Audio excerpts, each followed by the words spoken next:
اور اس پر عمل کرنے کا توفیق عطا فرمائے۔ اللہ تعالیٰ ارشاد فرماتا ہے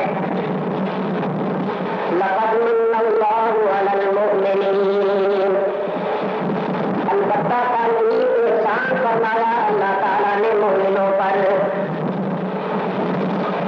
آیت کریمہ کا ابتدائی حصہ قابل غور ہے۔ اللہ تعالیٰ مومنوں پر اپنا احسان جتا رہے ہیں۔ ارشاد ہوتا ہے کہ اللہ نے مومنوں پر بڑا احسان فرمایا، اور آپ جانتے ہیں کہ اگر کوئی بڑا آدمی معمولی احسان کر کے جتانے لگے تو یہ اس کے شایان شان نہیں سمجھا جاتا۔ لوگ کہتے ہیں اتنا بڑا آدمی ہے، معمولی احسان کر کے اس کو جتا رہا ہے۔ اللہ تعالیٰ تو سب سے بڑے ہیں، جب وہ احسان جتا رہے ہیں تو معلوم ہوا کہ اللہ نے کوئی معمولی احسان نہیں کیا، بہت بڑا احسان کیا ہے جس کو کرتے ہوئے بتا رہا ہے۔ تو میں نے آپ کو یہی بتانا ہے کہ اللہ تعالیٰ نے وہ سب سے بڑا احسان کون سا کیا ہے جس کو کرتے ہوئے بتا رہا ہے۔ سنو، آپ اللہ قرآن شریف میں پڑھتے ہیں، علماء سے سنتے ہیں، اللہ تعالیٰ ارشاد فرماتا ہے ان تعدوا نعمت اللہ لا تحصوها۔ اے لوگوں، اگر تم اللہ کی نعمتوں کو گننے لگو، شمار کرنے لگو تو ان کا شمار نہیں ہو سکے گا، تم ان کو گن نہیں سکو گے۔ معلوم ہوا کہ اللہ کی نعمتیں بے شمار، یہاں تک کہ اگر ہم گننے لگے تو گن نہیں سکیں گے۔ اور قرآن کریم کے اندر اللہ تعالیٰ نے جا بجا ان نعمتوں کا ذکر تو کیا ہے، مگر کسی مقام پر اس طرح احسان نہیں جتایا جس طرح اللہ تعالیٰ جہاں احسان جتا رہا ہے۔ مثلا دیکھیے، اللہ تعالیٰ ارشاد فرماتا ہے فَجَعَلْنَاهُ سَمِيعًا بَصِيرًا، ہم نے انسان کو سمیع و بصیر بنایا، سننے کے لیے کان دیے، دیکھنے کے لیے آنکھیں عطا فرمائی۔ ان نعمتوں کا ذکر تو کیا ہے کہ ہم نے انسان کو کان دیے ہیں، آنکھیں دی ہیں۔ کان کتنی بڑی نعمت ہے، آنکھیں کتنی بڑی نعمت ہے، اللہ نے ذکر کیا مگر احسان نہیں بتایا کہ ہم نے انسان پر بڑا احسان کیا کہ اس کو آنکھیں دی، اس کو کان دی۔ اسی طرح اللہ تعالیٰ ارشاد فرماتا ہے الذی جعل لکم الارض فراشا والسماء بناء وانزل من السماء ماء فاخرج به من الثمرات رزقا لکم۔ اللہ وہ ہے جس نے زمین کو تمہارے لیے بچھونا بنایا، آسمان کو چھت بنایا کہ آسمان سے پانی برسا کے تمہارے کھانے کے واسطے طرح طرح کے پھل میوے پیدا کیے۔ دیکھیے، اپنی نعمتوں کا ذکر کیا ہے مگر احسان نہیں بتایا۔ قرآن میں دیکھیے، اللہ تعالیٰ نے کیا بتایا، اپنی نعمتوں کا ذکر کیا ہے مگر احسان نہیں جتایا۔ اب دیکھنا یہ ہے کہ بے شمار نعمتیں دی، احسان نہیں جتایا، وہ کون سی نعمت عظمیٰ ہے جس کو دے کر اللہ احسان جتا رہا۔ غور کیجیے، اللہ تعالیٰ ارشاد فرماتا ہے لقد من اللہ علی المؤمنین، بے شک اللہ نے بڑا احسان فرمایا مومنوں پر۔ کب؟ جب آنکھیں دی، کان دیے، ہاتھ پاؤں نہیں۔ اللہ تعالیٰ ارشاد فرماتا ہے اذ بعث فیہم رسولا، جبکہ اس نے مومنوں میں رسول اکرم علیہ الصلوۃ والسلام کو بھیجا۔ نعرہ تکبیر، نعرہ رسالت، بے شمار نعمتیں دی، احسان نہیں جتایا۔ رسول اکرم کو عطا فرما کے اللہ احسان جتا رہا ہے۔ معلوم یہ ہوا کہ ہمارے لیے اللہ تعالیٰ کی سب سے بڑی نعمت سرکار دو عالم کی ذات پاک ہے۔ حقیقت بھی یہی ہے کہ باقی سب نعمتیں انہیں کا صدقہ، اگر وہ نہ ہوتے کچھ بھی نہ ہوتا۔ اعلیٰ حضرت امام اہل سنت مجدد دین و ملت مولانا شاہ احمد رضا قادری بریلوی رحمۃ اللہ تعالی علیہ فرماتے ہیں وہ جو نہ تھے تو کچھ نہ تھا، اور وہ جو نہ ہو تو کچھ نہ ہو، وہ جو نہ تھے تو کچھ نہ تھا، اور وہ جو نہ ہو تو کچھ نہ ہو۔ جان ہے وہ جہان کی، جان ہے تو جہان ہے، جان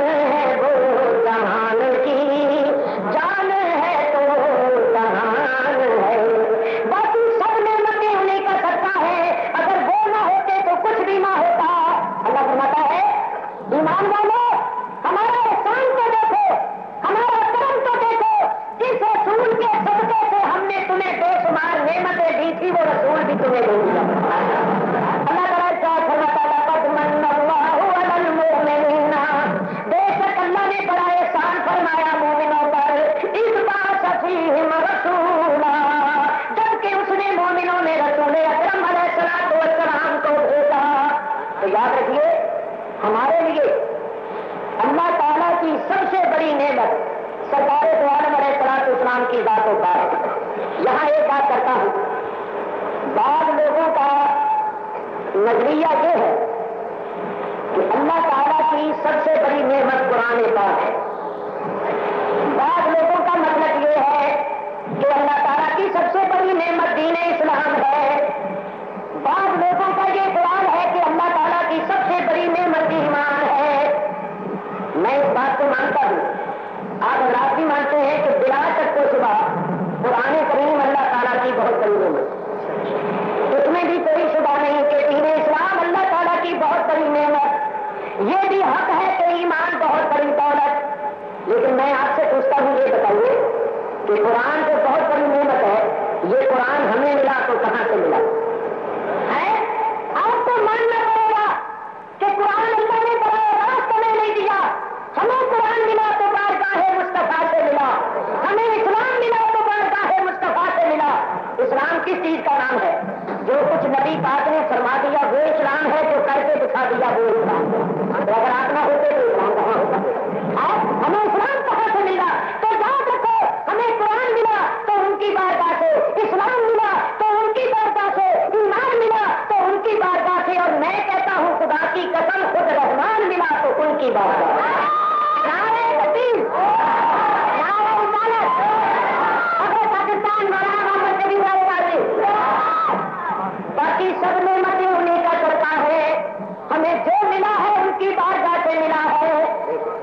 ہمارے پیر و مرشد شیر ربانی غوث سمدانی حضرت میاں شیر محمد صاحب سرپوری رحمۃ اللہ تعالی علیہ کبھی کبھی شوق کے عالم میں یہ شیر پڑھا کرتے تھے، فرماتے تھے خدا کس کو کہتے تھے کیا جانتے تھے، خدا کس کو کہتے تھے کیا جانتے تھے، وہ تیری زبان سے سنا ہے محمد صلی اللہ علیہ وسلم۔ اور اعلیٰ حضرت امام اہل سنت مولانا شاہ احمد رضا فاضل بریلوی رحمۃ اللہ تعالی علیہ اسی مضمون کا ایک شعر فرماتے ہیں فیض پہنچا لگا احمد پاک سے، فیض پہنچا لگا احمد پاک سے، ورنہ تم کیا سمجھتے خدا کون ہے۔ یہ حضور کا فیض ہے کہ آج ہم کر رہے لا الہ، ہم نے اللہ تعالیٰ کو جانا تو حضور علیہ الصلوۃ والسلام کے ذریعے سے جانا۔ تو یاد رکھو، ہمیں قرآن ملا تو ان کی بارگاہ سے، اسلام ملا تو ان کی بارگاہ سے، ایمان ملا تو ان کی بارگاہ سے، اور خود رحمان ملا تو ان کی بارگاہ۔ اب آپ ٹھنڈے دل سے یہاں ایک بات سوچ سکتے ہو کہ جو لوگ وسیلے سے منکر ہیں، کہتے ہیں حضور کوئی وسیلہ نہیں ہے، ان سے اتنا تو پوچھو کہ وسیلے سے منکر ہو، تمہیں قرآن کیسے ملا؟ براہ راست یا مصطفیٰ کے وسیلے؟ تمہیں اسلام کیسے ملا؟ تمہیں ایمان کیسے ملا؟ تمہیں رحمان کیسے ملا؟ تم نے رحمان کو کیسے جانا؟ یاد رکھو، اللہ تعالیٰ کی معرفت کا ذریعہ فقط ذات محمد مصطفیٰ ہے صلی اللہ علیہ وسلم۔ اگر حضور کا دامن چھوڑ دیا جائے اللہ کی معرفت حاصل نہیں ہو سکتی۔ آئیے میں عقلی طور پر آپ حضرات کے سامنے اس مسئلے کی قدر وضاحت کریں۔ حضرات علماء کرام تشریف فرما ہے، آپ حضرات جانتے ہیں کہ ہمارے پاس علم حاصل کرنے کے اسباب کتنے ہیں؟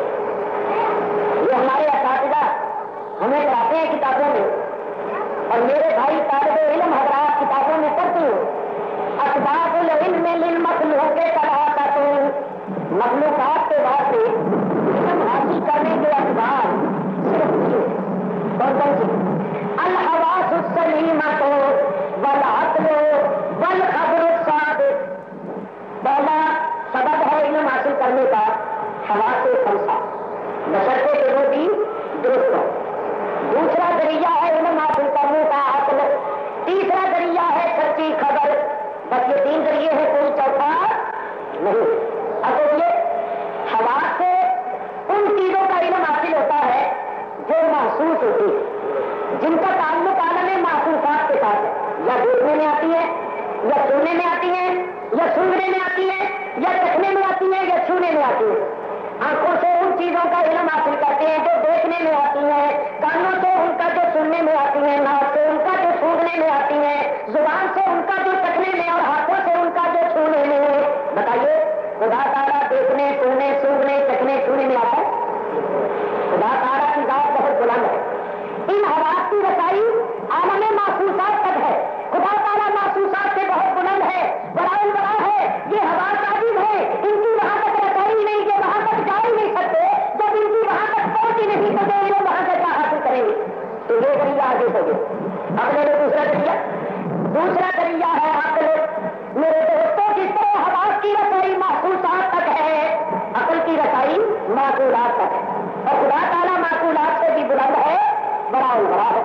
اگر عقل خدا کی معرفت کا ذریعہ ہوتی تو میں بڑی موٹی سی بات کرتا ہوں، یہ روس والے، امریکہ والے، جرمن جاپان والے، دنیا بھر کے کفار جن کو خدا نے عقل دی ہے اور خدا کی دی ہوئی عقل سے وہ ایسی ایسی چیزیں ایجاد کر رہے ہیں جو میری اور آپ کی عقلیں حیران ہیں، مگر وہ خدا کو مانتے ہی نہیں، خدا کی ہستی کے قائل نہیں، خدا کے وجود کے قائل نہیں. تو آپ اگر آپ سمجھ سکتے ہیں کہ اگر عقل خدا کی معرفت کا ذریعہ ہوتی تو یہ جتنی انگریز تھے یہ سب عارف باللہ ہوتے. حالانکہ آپ جانتے ہیں کہ وہ عارف تو ہے نہیں، بلے ہے بیچارے ہیں. تو یاد رکھو عقل بھی خدا کی معرفت کا ذریعہ نہیں ہے، عقل کی رسائی معقولات پر ہے. خدا تبارک و تعالیٰ معقولات سے بہت بلند ہے، بڑا ہے. تو یہ یاد رکھو کہ یہ دوسرا ذریعہ بھی آگے اس کی خدا تک رسائی نہیں ہے. آپ بتائیے کون سا رہ گیا ذریعہ؟ سچی خبر. یہ تیسرا ذریعہ رہ گیا. میرے بزرگ اور دوستوں، اس کو یوں سمجھو کہ اب ہم پکے قلعے پر بیٹھے ہوئے ہیں، تقریر ہو رہی ہے، آپ آواز سن رہے ہیں، میں کچھ کر رہا ہوں. ہمیں یہ نہیں پتا کہ اس وقت سرے گھاٹ میں کیا ہو رہا ہے، ہمیں یہ نہیں پتا کہ دیش چاری میں کیا ہو رہا ہے، ہمیں یہ نہیں معلوم کہ اس وقت وہ اسٹیشن کا جو چوک ہے وہاں کیا ہو رہا ہے. ہمیں جو ہم عقل بھی رکھتے ہیں، آواز بھی رکھتے ہیں. اگر میں کسی بڑے سے بڑے عقل مند سے پوچھوں کہ یہ بتاؤ میرے گھر میں کتنی کتابیں ہیں اور کون کون سی ہیں، تو وہ کبھی نہیں بتا سکیں. حالانکہ عقل بھی رکھتے ہیں، آواز بھی رکھتے ہیں، کیونکہ اس چیز کا تعلق عقل اور آواز سے نہیں ہے. تو اگر میں بتا دوں کہ میرے پاس اتنی کتابیں ہیں اور فلاں کتاب ہے، تو آپ کو کیسے پتا چلا؟ میرے خبر دینے سے. نہ آپ نے اپنی عقل سے جانا، نہ اپنے حواس سے جانا. کوئی ابھی اسٹیشن سے آ کر ہمیں بتا دے کہ وہاں یہ معاملہ ہو گیا تو ہمیں اس معاملے کا علم کیسے ہوا؟ نہ اپنے حواس سے ہم نے خود بخود جانا، نہ عقل سے جانا، بلکہ اس کے خبر دینے سے جانا. یہ ہے تیسرا ذریعہ. تو میں بتانا آپ کو یہ چاہتا ہوں کہ جان لو قسم خدا کی. ہاں تو میں یہ عرض کر رہا تھا کہ ہم نے خدا تبارک و تعالیٰ کو جانا ہے تو نہ اپنے حواس سے جانا، نہ عقل سے جانا، بلکہ سرکار دو عالم علیہ السلام کے بتانے سے جانا. پہنچا رضا احمد پاک کو، خود پہنچا رضا احمد پاک سے، ورنہ تم کیا سمجھتے خدا کون ہے.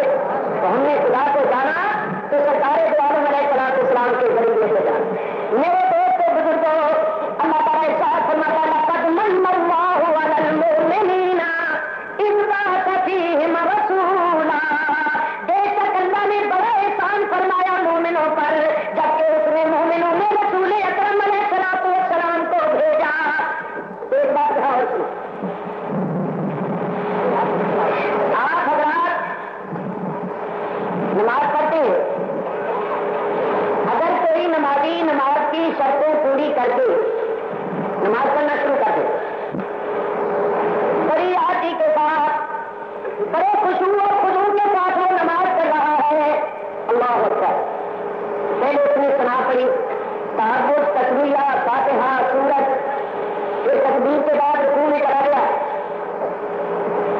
بڑی آرتی کے ساتھ رکوع کی تسبیح کر رہا ہے، پھر وہ تسبیح کہہ کر اٹھا، تحمید کہی، پھر تکبیر کے بعد سجدے میں چلا گیا، تسبیح کہی، گویا وہ دستور کے مطابق نماز پوری کر رہا ہے. اللہ بیٹھ کے کہتا ہے التحیات للہ والصلوات والطیبات، اے اللہ میری ہر قسم کی عبادتیں وہ قولی ہو یا بدنی ہو یا مالی ہو سب تیرے لیے ہے، تیری بارگاہ میں حاضر و پیش ہے. اتنا کر کے سلام بول دیا السلام علیکم ورحمۃ اللہ، السلام علیکم ورحمۃ اللہ.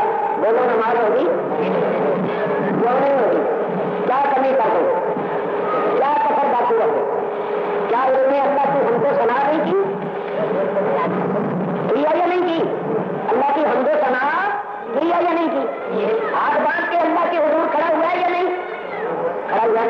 رکوع کیا یا نہیں؟ سجدہ کیا یا نہیں؟ ماتھا رگڑا، ناک رگڑی، سبحان ربی الاعلیٰ کہا، خدا کی توحید، خدا کی وحدانیت کا اقرار اور اعتراف کیا، اس کے اوصاف حمیدہ بیان کیے. پھر ذرا سوچو کہ کیا کمی رہ گئی، کیا کسر پڑ گئی کہ اس کا کھڑا ہونا، رکوع کرنا، سجدہ کرنا، سجدہ کرنا، پڑھنا، پڑھانا سب گئے اور بیکار گیا. بات کیا ہو گئی؟ آپ حضرات یہی کہیں گے کہ ابھی اس نے نبی کریم علیہ الصلوۃ والسلام کی بارگاہ میں سلام اور درود کا ہدیہ پیش، یہی بات نہیں ہے کچھ اور. ابھی السلام علیہ کا ہی اور نبی نے پڑھا، ابھی اللہ نے صلی اللہ علیہ محمد نے پڑھا، سلام اور درود کا ہدیہ پیش نہیں کیا. تو میں نے بتانا آپ کو یہ ہے، اللہ تعالیٰ نے اپنی خاص عبادت میں، اپنی سب سے بڑی عبادت میں سلام اور درود کو کیوں رکھا؟ یہ بات یاد کر لو. جب بندہ اللہ کی حضور حاضر ہو کر بڑی نیاز مندی کے ساتھ اللہ کی حمد و ثنا اور اپنی مناجات کا سلسلہ شروع کرتا ہے تو گویا اللہ تعالیٰ فرماتا ہے میرے بندے تو یہ خیال تو کر کے تجھے مسلمان بنایا کس نے ہے، تیرا تعلق میرے پاس جوڑا کس نے ہے، تجھے میری بارگاہ میں پہنچایا کس نے ہے، میری عبادت کے طریقے اور میری عبادت کے اذکار سکھائے کس نے ہیں. اے میرے بندے تجھے مسلمان بنانے والا، تیرا تعلق میرے ساتھ جوڑنے والا، تجھے میری بارگاہ میں پہنچانے والا، میری عبادت کے طریقے اور میری عبادت کے اذکار سکھانے والا میرا حبیب ہے. حبیب کا ربی نے کہا دور کہا، یہ کہتے ہیں محمد زور معبودان باطل توڑنے والا صلی اللہ تعالی علیہ وسلم. محمد زور معبودان باطل توڑنے والا، محمد آدمی کا رشتہ حق سے جوڑنے والا. اللہ بناتا ہے میرے بندے تجھے میری بارگاہ میں پہنچانے والا، تیرا تعلق میرے ساتھ جوڑنے والا، تجھے میری عبادت کے طریقے اور اذکار سکھانے والا میرا حبیب ہے. اے بندے میری جس بارگاہ میں تو عبادت کا ہدیہ لے کر آیا ہے، میری اسی بارگاہ میں میرا وہ حبیب بھی موجود ہے جس کی برکت سے تو یہاں تک پہنچا. یہ یاد رکھو نبی کریم علیہ الصلوۃ والسلام کبھی اللہ کی حضوری سے جدا نہیں ہوتے. فإنه لا يفارق في حضرت اور نبی کریم علیہ الصلوۃ والسلام اللہ تبارک و تعالیٰ کی حضوری سے کبھی جدا نہیں ہوتے. کبھی حضوری خدا سے ہر وقت خدا کی حضوری میں حاضر و موجود رہتے ہو. تو اللہ فرماتا ہے میرے بندے میری جس بارگاہ میں تو عبادت کا ہدیہ لے کر آیا ہے اسی بارگاہ میں میرا وہ حبیب بھی موجود ہے جس کی برکت سے تو یہاں تک پہنچا ہے. تو میری بارگاہ میں عبادت کا ہدیہ پیش کر اور جس نے تجھے یہاں تک پہنچایا ہے اس کی بارگاہ میں سلام اور درود کا ہدیہ پیش کر.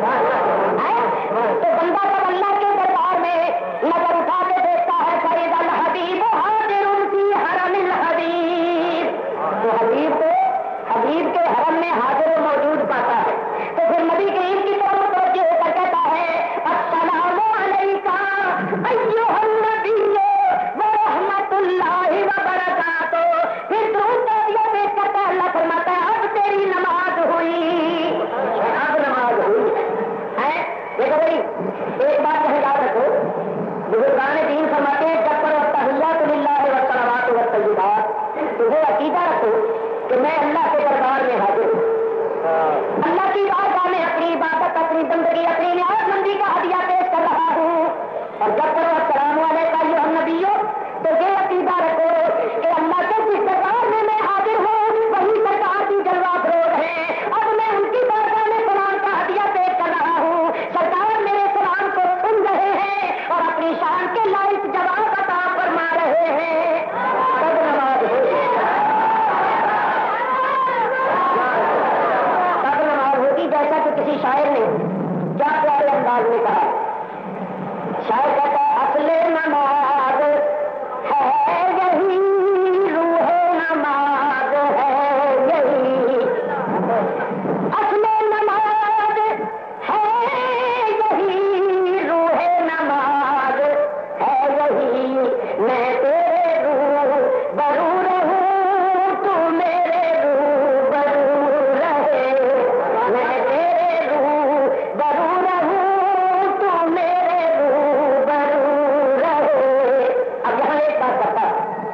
جان نکلے گی تو سب نعمتیں منہ مل گئی.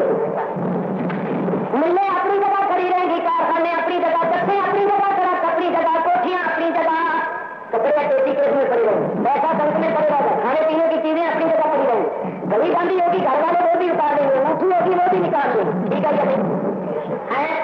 سب چیزوں میں منہ موڑ لیا. دنیا کے مال و متا میں سے کوئی چیز قبر میں ساتھ جائے گی؟ ہاں ایک چیز جائے گی دنیا کے مال میں. اللہ تعالیٰ ارشاد فرماتا ہے بلا تنسا نصیبک من الدنیا. اے انسان تو دولت کے انبار لگا رہا ہے, بڑے لمبے لمبے پروگرام بنا رہا ہے. بلا تنسا تو نہ بھول نصیبک اپنے نصیب کو من الدنیا جو دنیا میں سے تیرے حصوں میں آنا ہے. دنیا میں سے جو چیز تیرے نصیب ہوئی ہے اس کو مت بھول. تو ہمارے تفسیر اس آیت کریمہ کی تفسیر میں فرماتے ہیں نصیب سے مراد کفن ہے. نصیب سے مراد کفن ہے. اللہ فرماتا ہے دنیا کے مال میں سے اگر کوئی چیز تیرے ساتھ قبر میں جانی ہے تو وہ کیا ہے؟ کفن. کوئی قبر میں نصیب ہونا ہے کبھی اس سے مرنے میں کوئی حال ہونا ہے. لیکن چلو لکھے کا کفن کرا گیا ساتھ جنازہ کریا, بہت سے لوگ تو وہی مڑا ہے دکان کو نہیں چھوڑا ہے میرا ضروری تھا. اچھا نہیں مل گھر والے ابھی بھی ساتھ. قبر میں دفن کرنے کے بعد مٹی ڈال کے گھر والے بھی واپس آ گئے.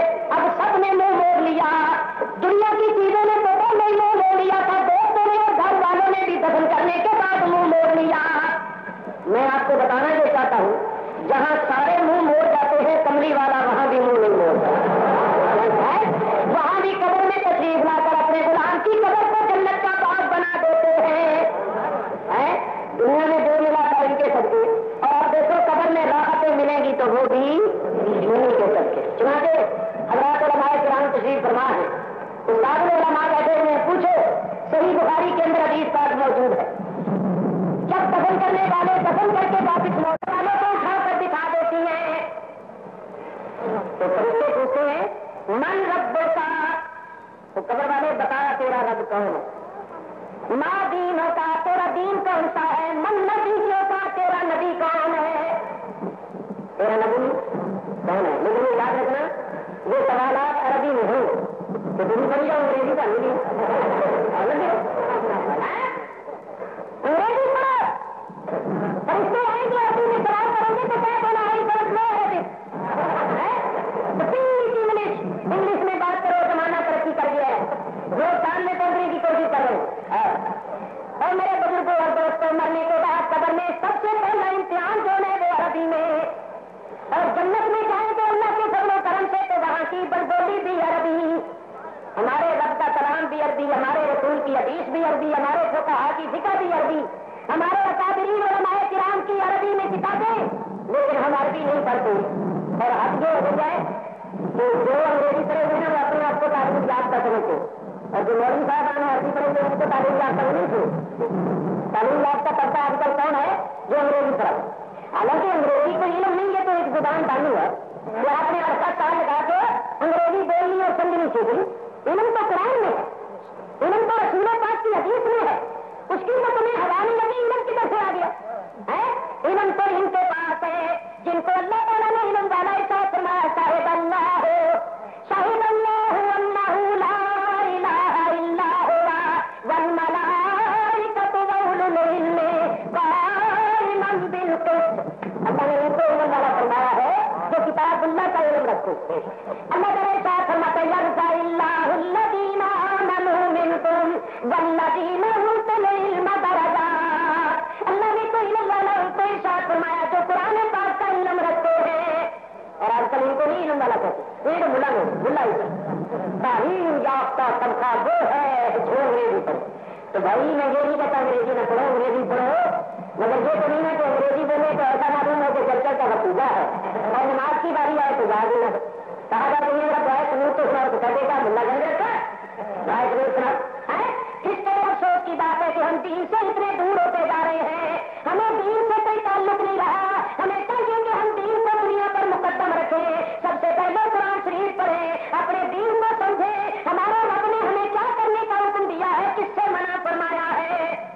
اس طرح بھی تھوڑی سی توجہ کرو. بار صورت اب یہ کر رہا تھا فرشتے آ کر سوال کریں گے تیرا رب کون ہے. تیرا دین کون سا ہے؟ تیرا نبی کون ہے؟ جب کہوں گے تیرا نبی کون ہے؟ قبر والے کی نگاہوں سے پردے ہٹ جائیں گے. وہ نبی کریم علیہ السلام کو اپنے سامنے حاضر و موجود پائے گا. سرکار کو دیکھو فرشتے کہیں گے میں تم تقول فی حق حاضر رجل. اے قبر والے یہ مرد کامل جو تیرے سامنے جلوہ فروغ ہے ان کے بارے میں کیا کہتا ہے؟ پہچانتا ہے کہ کون ہے؟ تو پھر ایمان والا کیا کہے گا؟ ایمان والا کہے گا فرشتے مجھ سے کیا پوچھتے ہو؟ میرا رب اللہ ہے, میرا دین اسلام ہے, میرے نبی محمد رسول اللہ صلی اللہ علیہ وسلم. اب فرشتے تم ان کے بارے میں پوچھتے ہو؟ یہی تو میرے آقا و مولا ہے جن کا ذکر سن کے جھومتا تھا, جن کا نام سن کے چومتا تھا اور جن کے دیدار کو ترستا تھا. فرشتے یہ تو میرے آقا و مولا جناب محمد الرسول اللہ ہے صلی اللہ تعالی علیہ وسلم. نعرہ تکبیر, نعرہ رسالت. وہاں سے ایک محبت والے کہتے ہیں مجھ سے فرشتے پوچھیں گے تو میں کیا کہوں؟ تو کہتے ہیں قبر میں سرکار آئے تو میں قدموں پر گروں. قبر میں سرکار آئے تو میں قدموں پر گروں اور فرشتے مجھ سے پوچھیں تو میں منہ سے یوں کہوں کہ بتائے مصطفیٰ سے اے فرشتہ کیوں اٹھوں, کہ بتائے مصطفیٰ سے اے فرشتہ کیوں اٹھوں. ارے مر کے پہنچا ہوں یہاں اس دل رضا کے واسطے.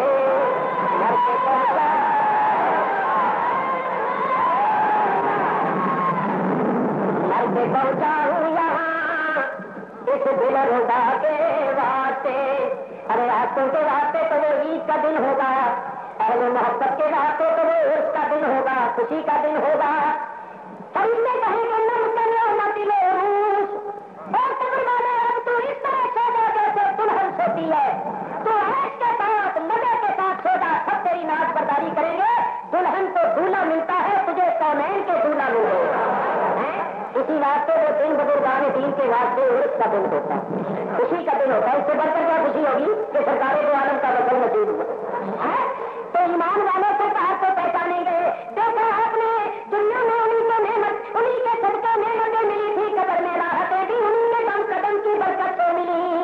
تشریف لائے اور تشریف لا کر اپنے غلام کی قبر کو جنت کا باغ بنا دیے. یہ میں نہیں کہتا, یہ خود سرکار فرماتی ہے کہ قبر المومن روضۃ من ریاض الجنہ. سرکار فرماتے ہیں مومن کی قبر جنت کے باغوں کا ایک باغ بن جاتی. سرکار تشریف لائے, قبر کو باغ بنا گئے. جہاں ایک بات اب کرتا ہوں, یہ قلعہ ہے پکا قلعہ ہے, پختہ قلعہ, اور گل بھی بڑی پختہ لگا لے کر آنا سننا تو یاد بھی رکھو. دیکھو حضور علیہ السلام فرماتے ہیں قبر میں کافر منافق جو ہوں گے وہ بھی مجھے پہچان سکیں.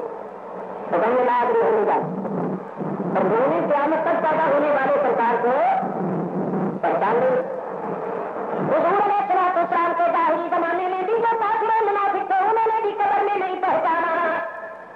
حالانکہ انہوں نے اس ظاہری عالم میں کئی مرتبہ سرکار کو دیکھا تھا, مگر کوئی کافر منافق تو قبر میں نہیں پہچان سکتا. چنانچہ ایک حدیث میں آتا ہے کہ سرکار ایک قبرستان کے پاس سے گزرے تو وہاں کھڑے ہو گئے. تھوڑی دیر کے بعد اپنے صحابہ سے فرمایا کہ وہ قبر والا جو ہے اس کو قبر میں میرے متعلق سوال ہو رہا ہے اور یہ کہہ رہا ہے میں نہیں جانتا, یہ کہہ رہا میں نہیں جانتا.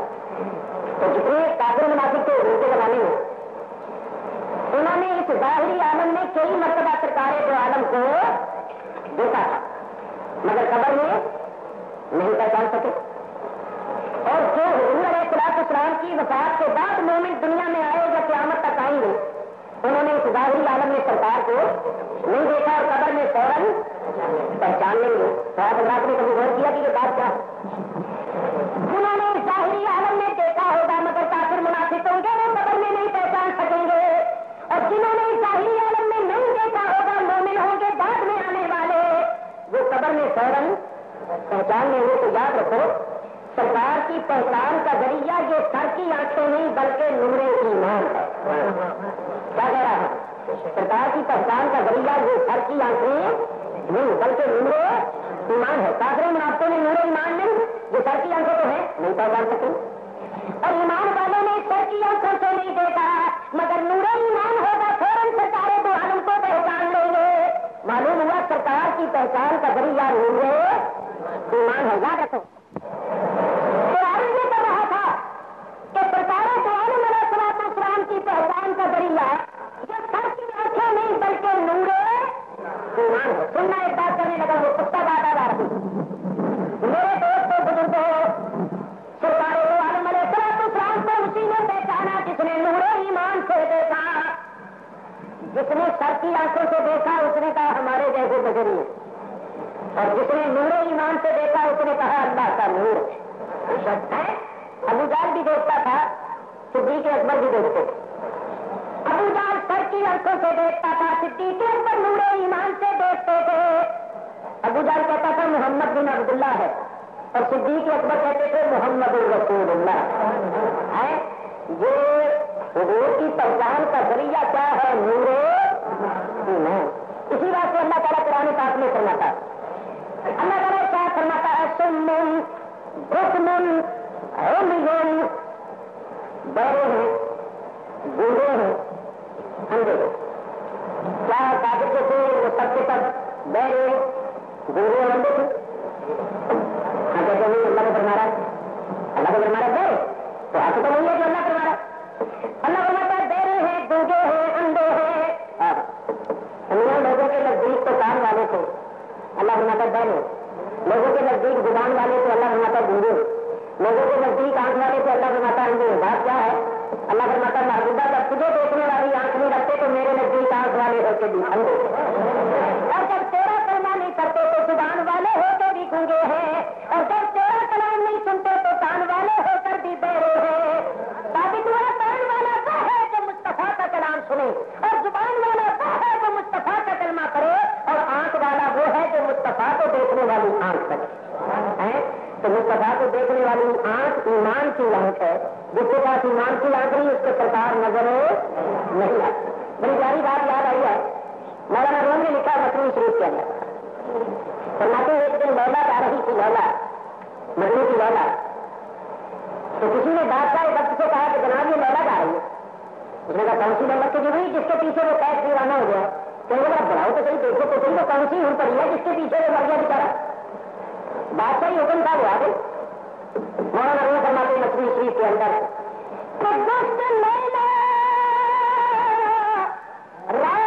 خلیفہ مجنو شد پریشان کہنے لگا کیا کوئی وہ لیلا ہے جس کے پیچھے وہ قید دیوانہ ہو گئے؟ کہنے لگا نہیں. تو بات کرنے لگا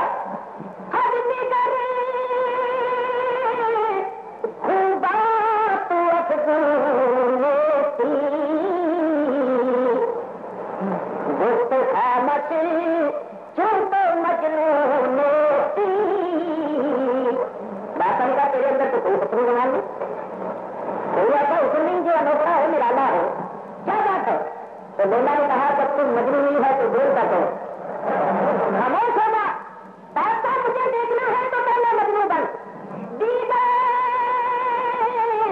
مجنون اگر ڈوبے تیرا ارض عالم دیکھا کر ڈوبے تیرا. مجھے دیکھنا ہے تو مجنون جیسی آنکھ پیدا کر. اگر تیری آنکھیں مجنون جیسی ہوتی تو تجھے دو جہان میں میرے سوا کچھ نظر نہ آتا پھر تجھے میرے حسن و جمال کا پتہ چلتا.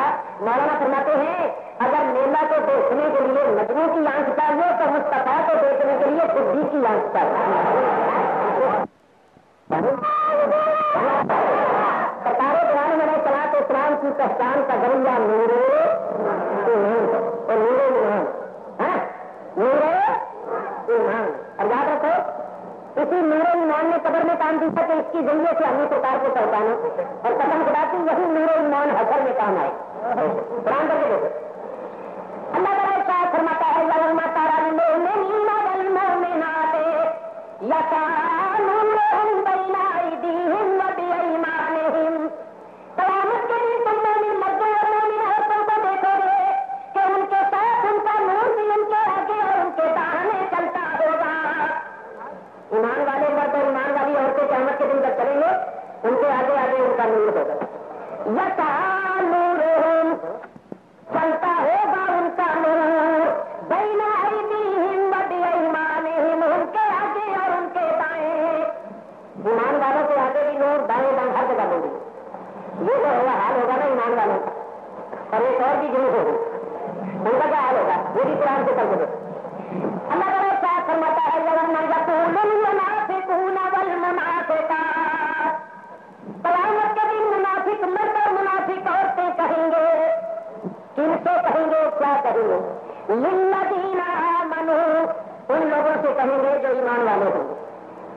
منافق مرد اور منافق عورتیں جن سے کہیں گے مومنوں سے کیا کہیں گے؟ ایمان والوں پر ہمارے حال پر بھی نظر کرو، تمہارے تو آگے پیچھے نور ہی نور اور ہم تو تاریکیوں میں ڈوبے ہوئے ہیں، ذرا مہربانی کرو نور والیو، ایمان والیو ذرا ہمارے پاس آ جاؤ، نقتبس من نورکم، تمہارے نور سے ہم بھی تھوڑا سا لے لو۔ منافق مرد اور منافق عورتیں ایمان والوں سے کہیں گے ایمان والوں ذرا ہمارا حال دیکھو، تو مہربانی کرو تمہارے تو آگے پیچھے نور ہی نور ہے، ہم تو تاریکیوں میں ڈوبے ہوئے، ذرا ہمارے پاس آؤ تاکہ ہم بھی تم سے تھوڑا سا نور لے لو۔ تو پھر کیا جواب ملے گا؟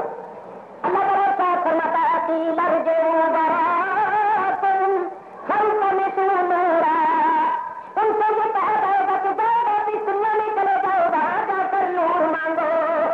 ایک دن واپس لوٹ جاؤ، جتوں آئے گے اس کو چلے جاؤ، اور پھر چلے جاؤ واپس ہی چلے جاؤ، جتوں آئے گے واپس دنیا میں لوٹ جاؤ، ٹھیک ہے کہا جائے گا واپس لوٹ جاؤ، فالتمسوا نورا، وہاں جا کر نور مانگو۔ ایمان والے کہیں گے کہ یہ نور جہاں نہیں ملتا، یہ دنیا میں ملتا تھا بارگاہ مصطفیٰ سے، اور کن کو ملتا تھا؟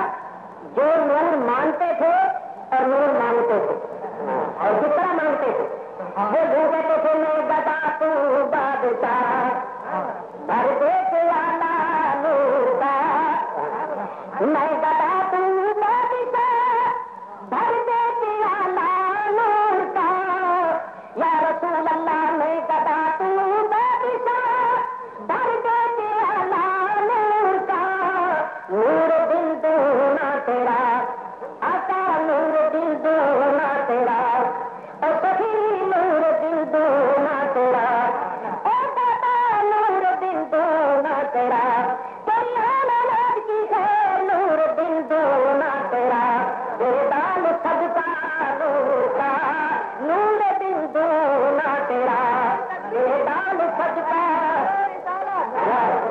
جو نور مانگتے تھے نور مانگتے تھے، براتا ان کو نور کیسے دیتا تھا؟ جو دادا دیکھو لیے لاتا ہے تھوڑا نور کا، جو دادا دیکھو لیے جاتا ہے تھوڑا نور کا، نور کی سرکار ہے کیا اس میں تھوڑا نور کا، نور کی سرکار ہے کیا اس میں تھوڑا نور کا، تو یاد رکھو یہ ایمان کا نور ملتا ہے تو سرکار سے السلام کی بارگاہ سے ملتا ہے، اسی ایمان کی روشنی سے ہم قبر میں سرکار کو پہچانیں گے، اور اسی ایمان کی روشنی میں اگر کے میدان میں تاریکیوں سے بچتے ہوئے منزل مقصود پر پہنچیں گے انشاءاللہ۔ ایک بات کہا اور دیا، حشر کے میدان کے آگے، قیامت کے آگے جنت میں جانے تک، جنت میں جانے تک بھی ایک منزل آئے گی راستے میں، اس منزل سے گزر کر مومن اللہ کے فضل و کرم سے جنت میں پہنچیں گے۔ 2 منٹ میں سنیں اس کا بھی یاد کرتے ہوئے آگے بڑھتا ہے، مجھے لگا یہ برانچ والے کہاں سے نکلی، آ جائے گا درشن کا نکلا۔ اچھا بھائی کون سی منزل ہے آگے؟ پل سورات، بولو سارے پل سورات، اس کے اوپر سے گزرنا ہے سب۔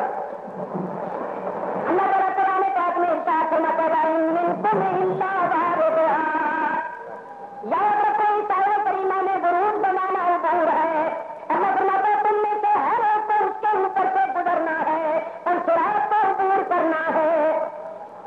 اور پل صراط کی حقیقت کیا ہے؟ وہ تلوار سے تیز ہے اور دال سے باریک ہے، اور پل ہے کتنا لمبا؟ بلحاظ پیدل 500 سال کا رستہ ہے، پیدل چلے تو 500 سال تک چلتا رہے، اتنا لمبا پل ہے، اور وہ رستہ کس کے اوپر جائے گا؟ جہنم کے اوپر۔ جیسے نہروں کے اوپر دریاؤں کے اوپر پل ہوتے ہیں، وہ پل 2 بچے کنویں کے اوپر ہوگا، نیچے 2 بچے کنواں ہے، اوپر وہ پل ہوگا، اور اس پل کے اوپر سے ہر ایک کو گزرنا۔ تو جب نبی کریم کے غلام ایمان والے اور نور والے اس پل صراط پر سے گزریں گے تو سنو، حدیث شریف کے اندر آتا ہے کہ جب نبی پاک کے غلام پر صراط سے گزریں گے تو نیچے سے جہنم آواز دے گا، دوزخ پکارے گا، کیا کہے گا؟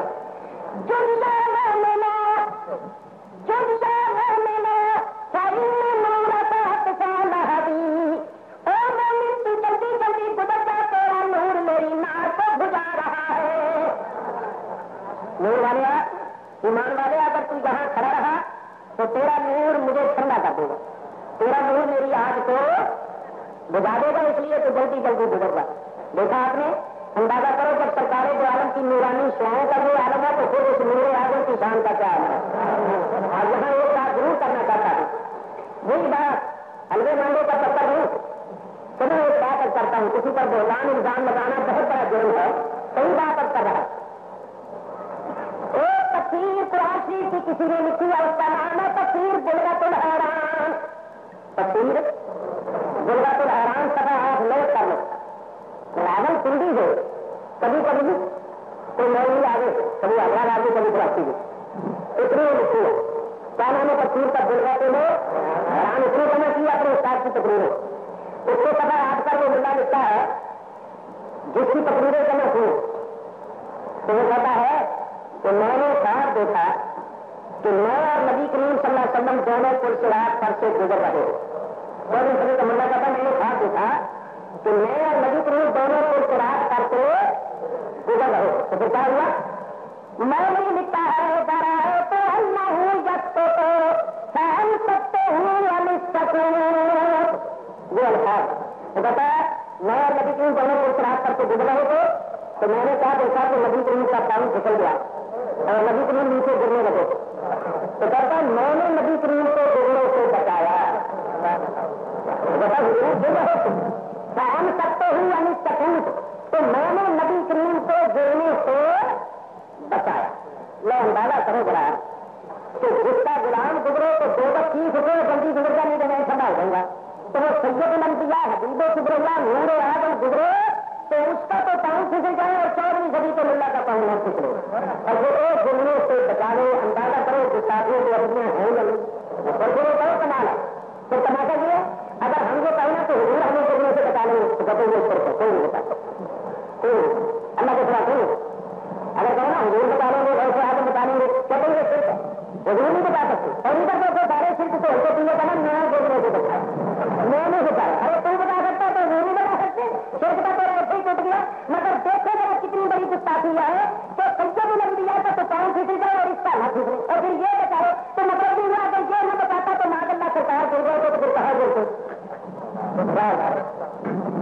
میں کہاں ایک بات اور بھی کرتا میرے بزرگ دوستوں سرکار کے غلاموں کی یہ شان ہے کہ دولت کی بات نبی نبی کو بتاتا ہے میری رات سے بجا رہا ہے. اور ایک بات وہ رات کی رات جب ہمارے نبی سدرۃ المنتہا پر پہنچے تو جبریل نے کہا بس یا رسول اللہ میں یہاں سے آگے نہیں جا سکتا. انہوں نے فرمایا جبریل یہ تو دوستی کا اصول ہے، راستے نہیں ساتھ چھوڑ رہے، جب گھر سے اٹھا کر لائے تو چلو آگے تک ساتھ دو. جبریل نے عرض کیا یا رسول اللہ ان تجارت دن اور اگر میں یہاں سے آگے تجاوز کروں تو اللہ کے نور سے جل جاؤں. آگے جا نہیں سکتا، آگے جانا میری ہمت و طاقت سے باہر ہے. میں جہاں کبھی آگے گیا ہوں میں جا سکتا ہوں. سرکار نے فرمایا جبریل تیری تو جہاں انتہا ہو گئی ہماری یہاں سے ابتدا ہو گئی. ہماری یہاں سے ابتدا ہو گئی. میں نے جو بات کرنی ہے وہ آگے آ رہی ہے، لیکن جہاں بھی ایک افطار پیدا ہوتا ہے دل چاہتا ہے اس کا بھی ازالہ کریں پھر آگے بڑھے. اور وہ تو حضرات جو خیال کریں گے تو معراج سے سفر کی ابتدا مسجد حرام سے ہوئی یا قبلہ سے ہوئی. خود قرآن فرماتا ہے من المسجد الحرام الى المسجد الاقصى، مسجد حرام سے مسجد الاقصى کی طرف تو ابتدا تو ہوئی ہے مسجد حرام سے. اور سرکار فرما رہے ہماری یہاں سے ابتدا ہو رہی ہے تو کیا مطلب ابتدا قدرت سے ہوئی یا مسجد حرام سے ہوئی؟ تو اس سے متعلق کر سکتا ہے. میرے بزرگ اور دوستوں اس بات کو سمجھنے سے پہلے جو جان لو کہ ہمارے نبی پاک علیہ الصلوۃ والسلام کی 3 شانیں ہیں. سرکار کی 3 شانیں، ایک ہے شان بصری، دوسری ہے شان ملکی اور تیسری ہے شان حقی. جب بچوں کے ساتھ ہوتے تھے کھانا پینا بیچنا سونا بچوں کے ساتھ سلطنت ہوتا تھا تو شان بصری کا ظہور ہوتا تھا. اور جب فرشتوں کے ساتھ ہوتا تھا سلسلہ معاملہ وہی لینے دینے کا وہ کبھی ہوتے تھے. اور فرشتوں کے ساتھ حکمت ہوتا اس وقت چاہنے ملکی کا ظہور ہوتا اور بات اوقات ایسے آتے تھے اللہ تعالیٰ کی بات ہوتا خلوت اور روزے میں کا وقت ہوتا تھا اس وقت چاہنے ہستیوں کا ظہور ہوتا تھا جیسا کہ خود فرماتے ہیں سرور عالم علیہ السلام فرمایا نیلا اللہ ہو بچوں اللہ کے ساتھ میرا ایک ایسا وقت ہوتا ہے لا یقانی بھی ہو ملک مقرب ولا نبی مرسل فرمایا اس وقت میں کوئی مقرب فرشتہ کوئی نبی مرسل ہے نہیں ہوتا میں ہوتا ہوں اور میرا رب ہوتا ہے اس وقت تانے خفیہ کا ظہور ہوتا ہے اچھا اس کو سمجھنے کے لیے ایک اور مثال پیش کروں جیسے ہمارے اندر اللہ نے غصہ بھی رکھا ہے ظہور اور غلبہ ہوتا ہے تو سنو نبی پاک علیہ الصلوۃ والسلام کی تین شانیں شان بصری شان ملکی اور شان حقی معراج کی رات تینوں شانوں کا ظہور ہوا مسجد حرام سے لے کر مسجد اقصی تک شان بصری کا ظہور تھا اور مسجد اقصی سے لے کر سدرۃ المنتہا تک شان ملکی کا ظہور تھا اور سدرۃ سے آگے شان حقی کا ظہور تھا تو سرکار نے فرمایا جبریل تیری شان ملکوتی کی جہاں انتہا ہو گئی اور میری شان حقی کی جہاں سے ابتدا ہو گئی بکری تمام رکھنے والا اچھا جو رہتا ہے میرا آتا آگے گیا اور ملکی سجاد رکھنے والا سدرا پر رہ گئے میرا آتا آگے گیا اگر بڑھ گیا تو شان حقیہ کا مظہر تھا اسی بات کو کہا جبریل کی آنکھوں سے پوچھو سچ میں حقیقت بھی کہتے جبریل کی آنکھوں سے پوچھو سچ میں حقیقت بھی کہتے انہیں سورا سے تم نے کیا پایا سدرا سے بھرے تو کیا پایا آگے کی حقیقتیں جانے والا جانے والا تھا میرے دوستوں بزرگوں جہاں جبریل کو کر چلتے ہیں جہاں جبریل نہیں جا سکتا میرا آتا وہاں گیا معلوم یہ ہوا کہ سرکار کی شان بصریت میں وہ کمال ہے جو جبریل میں جو جبریل کی صفت ملکوتی میں کمال نہیں ہے حضور آگے گئے جبریل نہیں جا سکے اسی بات سے مولانا روم نے شیر فرمایا کمال پر مولانا روم فرماتے ہیں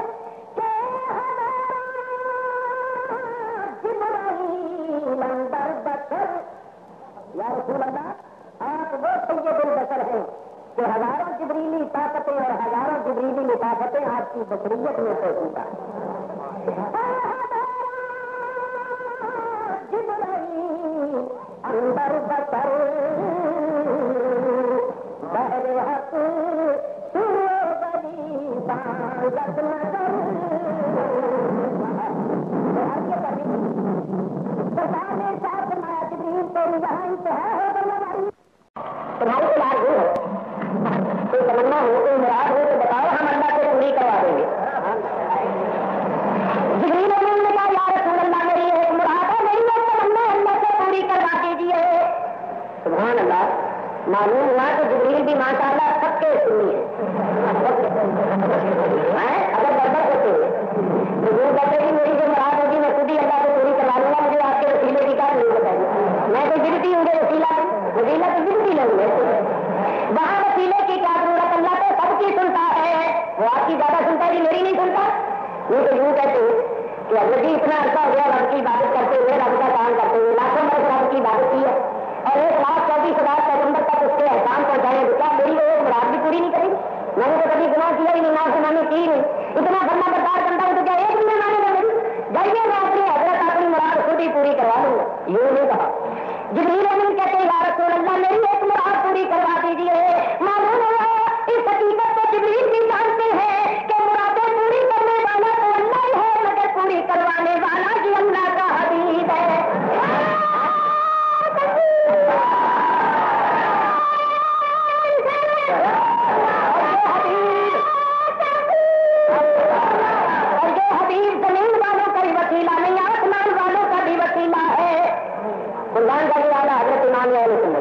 فرماتے اس کی بخشش اس کا صدقہ اس کی بخشش ان کا صدقہ دیکھ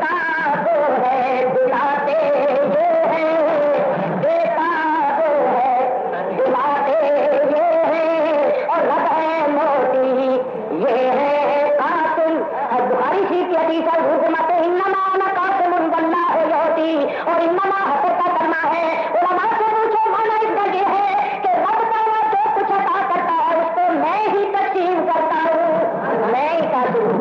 اب حضرت فرماتے رب ہے موتی یہ ہے قاسم، رب ہے موتی یہ ہے قاسم، رزق اس کا ہے کھلاتے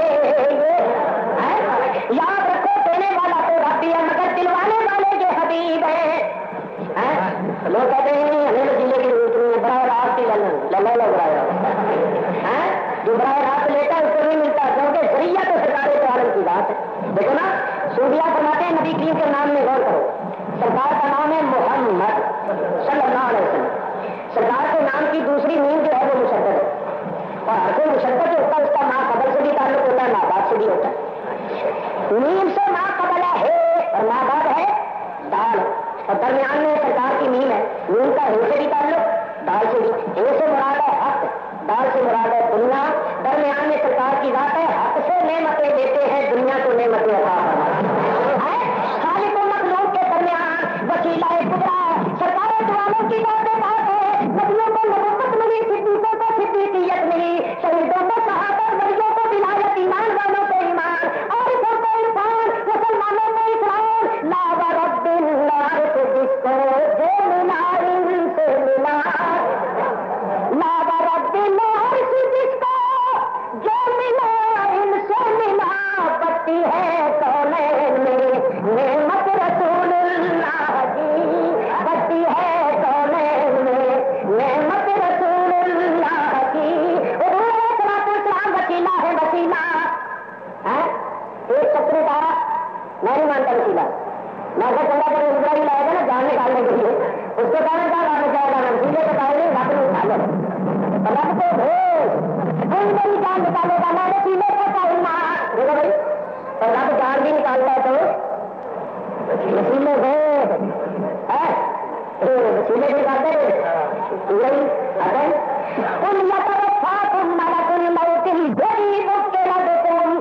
اللہ فرماتا ہے میرے حبیب آپ اعلان فرما دیجیے اور لوگوں تمہاری جان والا کوئی لوٹ نکالتا ہے جو تم پر اسی کام کے واسطے مقرر کیا گیا ہے۔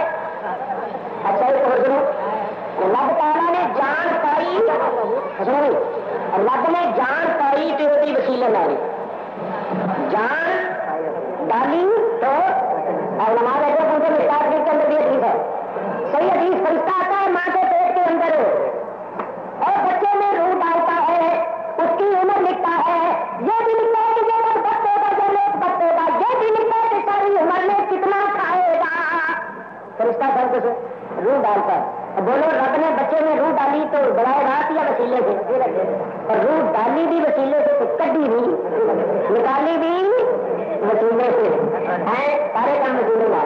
اچھا اور جو میں آپ کو بتا دیتا ہوں ہمیں سب کچھ ملا تو حضور کے وسیلے سے، حضور کے کون دیتا ہے اللہ براہ راست یا وسیلے سے، ہیں کبھی تو کہاں آ جائے یا اللہ یا اللہ رسول یا اللہ رسول تو اپنے کاروبار میں جلد بتا دیتی ہے کیا نہیں گا یا اللہ مجھے بتا دے تو اپنے چک دے دیا جا میرے کنٹ سے جا کر چھڑا لے، نہیں رب تعالیٰ راضی کر وہی دیتا ہے، ہمارا بھی یہی مان مگر دیتا ہے وسیل میں، شفا کون دیتا ہے تو ڈاکٹروں کے پاس کیوں جاتے ہیں، حکیموں کے پاس کیا جاتے ہیں، جب توحید پر جاتے ہیں یہ نہیں جاتے، انہوں نے تین جانے تمہارا کر کے نہیں کیا بھائی حکیموں کے پاس جاتے ہیں تو تین جی حکیم کا کہتے ہیں گائے کا بہت سارا کھانا ہے اگر آپ پکوڑے نہ کھانا وہ نہیں بحث کرتا کتنے لکھے کون سی حدیث میں لکھا ہے گائے کا دوسرے کھاؤ، کہاں لکھا ہوا پکوڑے نہ کھاؤ، جب اللہ فرماتا ہے کھاؤ تو گانے نہ کرنے اس سے نہیں مرتا میرا گھر ابھی ہمارا انفارٹ لگانے کرنا کتنے لکھا ہے اور ہم سے پوچھتا ہے تو اس سے نہیں بولتے حیدرآباد والے بات کرتا ہوں دیکھو ہمارے کراچی میں ربیع الاول کا مہینہ آتا تھا نا تو تب میں یہ پوسٹ کرتا تھا اتنا بڑا میلاد کا جلسہ کرنا بدعت ہے، جلوس نکالنا بدعت ہے، شربت شبیر لگانا بدعت ہے، فتوے کرتے تھے وہ خدا کی قدرت ایسی ہوئی جو فتوے لگاتے ہیں جلوس نکالنا بدعت ہے انہیں آپ بھی جلوس کر دیتا اور مارشل لا لگنے سے پہلے کتنے جلوس نکلتے تھے، جلوسوں کا ہر آیا ہوا تھا، جلوسوں کا سیلاب آیا جدھر جلوس وہ مولوی جو ساری عمر بھرنے دیتا رہا تھا نا تو روح کی ولادت کی خوشی میں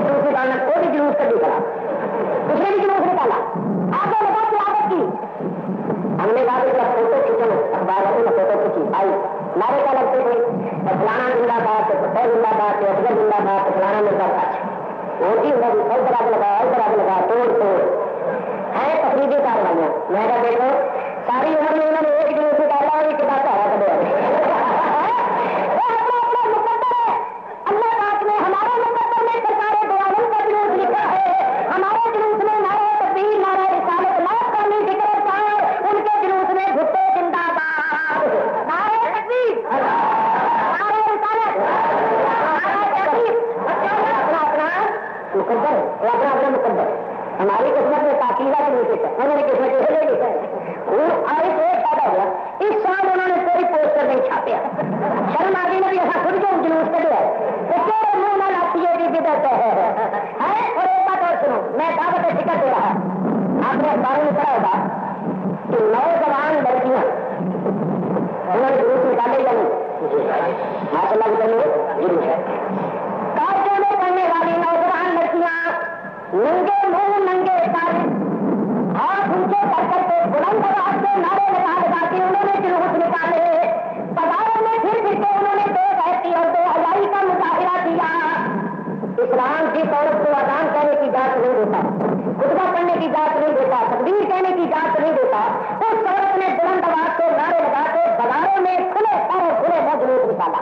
مجھے یہ بتاؤ پاکستان میں شرک و بدعت کے فتوے لگانے والوں میں سے کسی نے کوئی اخبار میں مضمون دیا یا کوئی فتویٰ تحریری لکھا کہ یہ جو عورتیں جلوس نکالیں گے یہ بدعت ہے, یہ حرام ہے.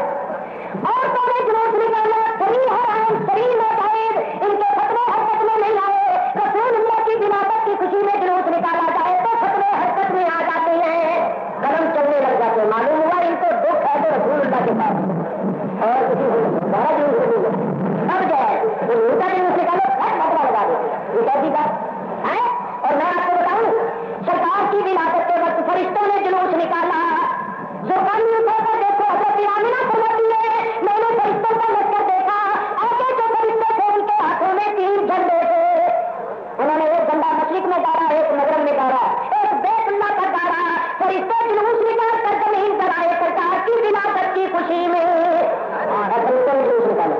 اور جب نبی کریم ہجرت کرتے مکہ مکرمہ سے مدینہ طیبہ گئے مدینے والوں نے جلوس نکالا. حضور کی آمد کی خوشی میں جلوس نکالا. ایک صحابی کے ہاتھ میں جھنڈا ہے آگے آگے سرکار کی سواری ہے ساتھ مدینے والوں ہے اور نعرے کیا لگاتے ہیں جنابونا یا محمد یا رسول اللہ. صحیح مسلم شریف کے اندر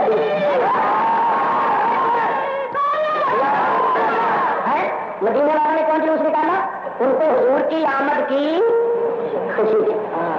خاندانے میں چار کی چھوٹی چھوٹی بچیاں دس بجا کے گیت گا رہی تھی.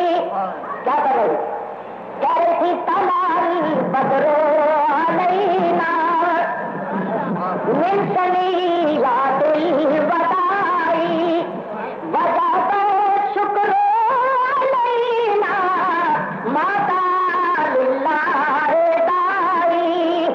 بچیاں کہہ رہی ہیں ہم پر چودھری کا چاند چڑھایا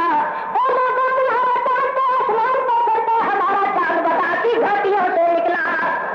اور آگے کیا کہتی وجب شکر علینا اب ہم پر شکر کرنا واجب ہو گیا. کب تک 2-4 دن یا 10 دن یا مہینہ یا سال یا 10 سال نہیں. کہتی ہے ماتا للہ دائی.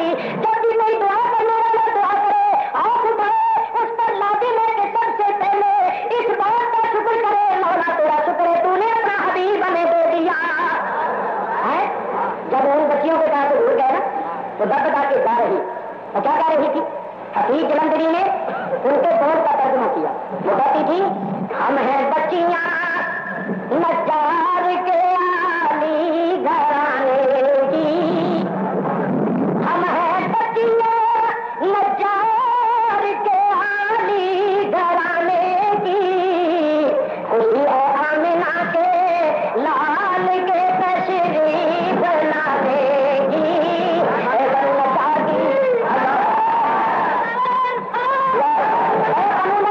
بلند بخت بیٹیوں تم سب بتا بتا کے گا رہی ہو خوشی مسلط کے کرانے گا رہی ہو. تمہیں کس بات کی خوشی ہے؟ کہتی ہے خوشی ہے آمنہ کے لال کے تشریف لانے. اور مدینے والوں جھنڈا بلند کر کے رسالت کے نعرے لگا رہے ہو خوشیوں سے پھولے نہیں سماتے. بات کیا ہے خوشی ہے آمینہ کے لال کے تشریف لانے. دیکھو زمین سے لے کر آسمان تک ساری فضا فرشتوں سے بھری ہوئی ہے. آسمان والے زمین پر آ رہے ہیں, ہاتھ میں جھنڈے پکڑے ہوئے ہیں. کوئی جھنڈا مشرق میں ڈالا جا رہا ہے, کوئی مغرب میں, کوئی بیت اللہ شریف پر. فرشتے رسالت کے خوشی میں نغمے گا رہے ہیں. فرشتوں کی سلامی دینے والی فوج جاتی تھی, جناب آمینہ سنتی تھی, یہ آواز آتی تھی. فرشتوں کیا بات ہے, تم نے جلوس کیوں نکالا, جنگے ہاتھ میں لے کر زمین پر کیوں آئے ہو؟ کہتے ہیں خوشی ہے آمینہ کے لال کے تشریف لانے. او حیدرآباد والے ہو, او پختے قلعے پر رہنے والے ہو, اتنے بلبلے کیوں لگائے ہیں, یہ رنگ برنگی چوٹے کیوں لگائی ہیں, یہ رنگ برنگے بلب کیوں لگائے ہیں, اتنا سنگار کو کیوں سجایا ہے, یہ تیل لگی ہوئی ہے, یہ قالین بچے ہوئے ہیں. او حیدرآباد والے ہو, دن بھر کے تھکے ہوئے, اپنے آرام کو چھوڑ کر, اپنی نیند کو چھوڑ کر سڑک کے اوپر بیٹھے ہوئے ہو, جھوم رہے ہو, نعرے لگا رہے ہو. بات کیا ہے, سب کے دلوں کی آواز ہے, خوشی ہے آمینہ کے لال کے تشریف. میرے دوستوں کدھر چلے گئے, کراچی میں جلسے ہو رہے ہیں, پتھر میں جلسے ہو رہے ہیں, لاہور میں جلسے ہو رہے ہیں, راولپنڈی میں جلسے ہو رہے ہیں, جلوس نکل رہے ہیں, صلوات و سلام کے نغمے بلند ہو رہے ہیں. کسی کو بھی پوچھو کیوں ایسا کر رہے ہو, سب کہتے ہیں خوشی ہے آمینہ کے لال کے تشریف. وہ جلوس نکلے, ایک اور جلوس نکلے, وہ حشر کے میدان میں نکلے گا. سرکار فرماتے ہیں سب سے آگے میں ہوں گا, میرے ہاتھ میں حمد کا جھنڈا ہوگا. وہ میرا الحمد بیدی, حضور فرماتے ہیں قیامت کے دن حمد کا جھنڈا میرے ہاتھ میں ہوگا.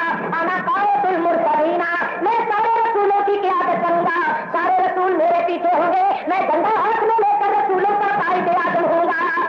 سرکار آگے آپ نے جھنڈا, سرکار کے پیچھے 1,24,000 پیغمبر, پیغمبروں کے پیچھے حضور کی امت, حضور کی امت کے پیچھے ساری امتیں, جلوس بڑے آیا ہے. آگے آگے سرکار ہے, پیچھے سارے نبی ہیں, نبیوں کے پیچھے حضور کی امت ہے, حضور کی امت کے پیچھے ساری امتیں ہیں. ایک جلوس نکل کے جنت میں جائے گا, قیامت کے دن بھی جلوس نکلے گا. جب جلوس نہ جائے ہوتا اور سارے رسول جلوس میں شریک نہ ہوتے, امتیں شریک نہ ہوتی, ایک جلوس کون نکلنے جیسے جنت میں جائیں گے.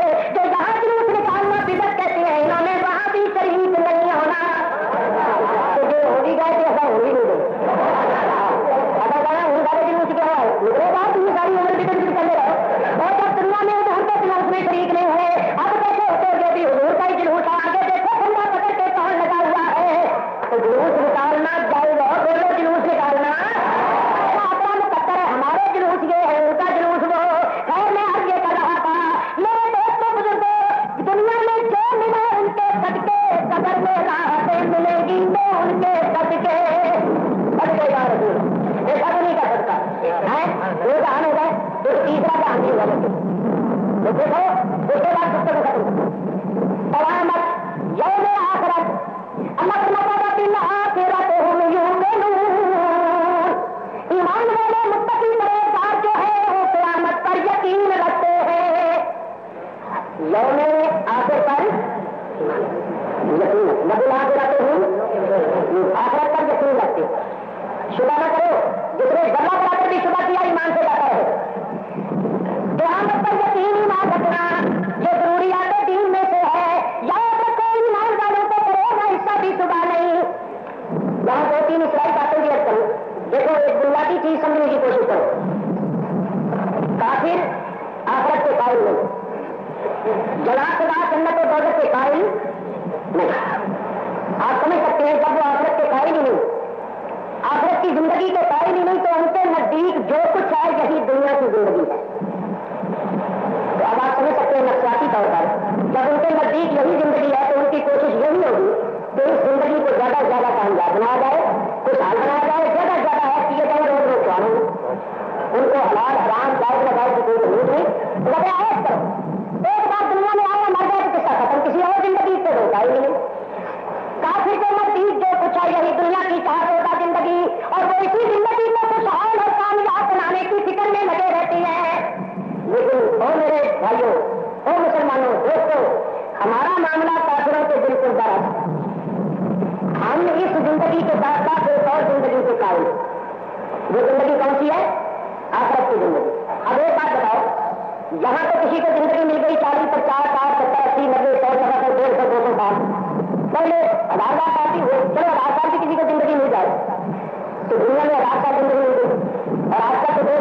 خود موت کو جدا کر دیا جائے گا، موت کو موت آ جائے گی، موت کا وجود ہی نہیں رہے گا، وہاں کی زندگی ابدی زندگی ہے۔ اسی وجہ سے اللہ تعالیٰ قرآن میں فرماتا ہے خالدین فیہا ابدا۔ تو ایمان والے جنت میں جائیں گے تو ہمیشہ ہمیشہ جنت میں رہیں، اور اسی طرح کافر دوزخ میں جائیں گے تو ہمیشہ ہمیشہ دوزخ میں رہیں۔ اچھا ایک بات بتاؤ، جب ہم اس زندگی میں جائیں گے تو ہمیں دنیا کی زندگی کیسے معلوم ہوگی؟ جیسے ہم نے کوئی خواب دیکھا تو معلوم ہوا کہ یہ دنیا کی زندگی آخری زندگی، مومن کے نزدیک اصل زندگی آخرت کی زندگی۔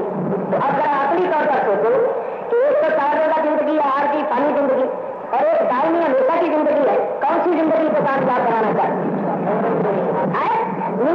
ہمیشہ کی زندگی کو کامیاب بنانا چاہیے۔ جہاں کوئی اور چیز رہتا ہے وہاں دل نہیں لگاتا، دل وہاں لگاتا ہے، مکان وہاں سے جاتا ہے جہاں ہمیشہ رہتا ہے۔ تو کافر تو آخرت کی زندگی کا قائل ہی نہیں، ہم آخرت کی زندگی کے قائل ہیں۔ کافر کی توجہ ساری ہے اس دنیا کی زندگی کی طرف، اور مومن کی توجہ ہے اس زندگی کی طرف۔ مومن کے سارے کام آخرت کی زندگی کو کامیاب بنانے کے لیے ہوتے ہیں، اور کافروں کے سارے کام دنیا کی زندگی کو کامیاب بنانے کے لیے ہوتی ہیں۔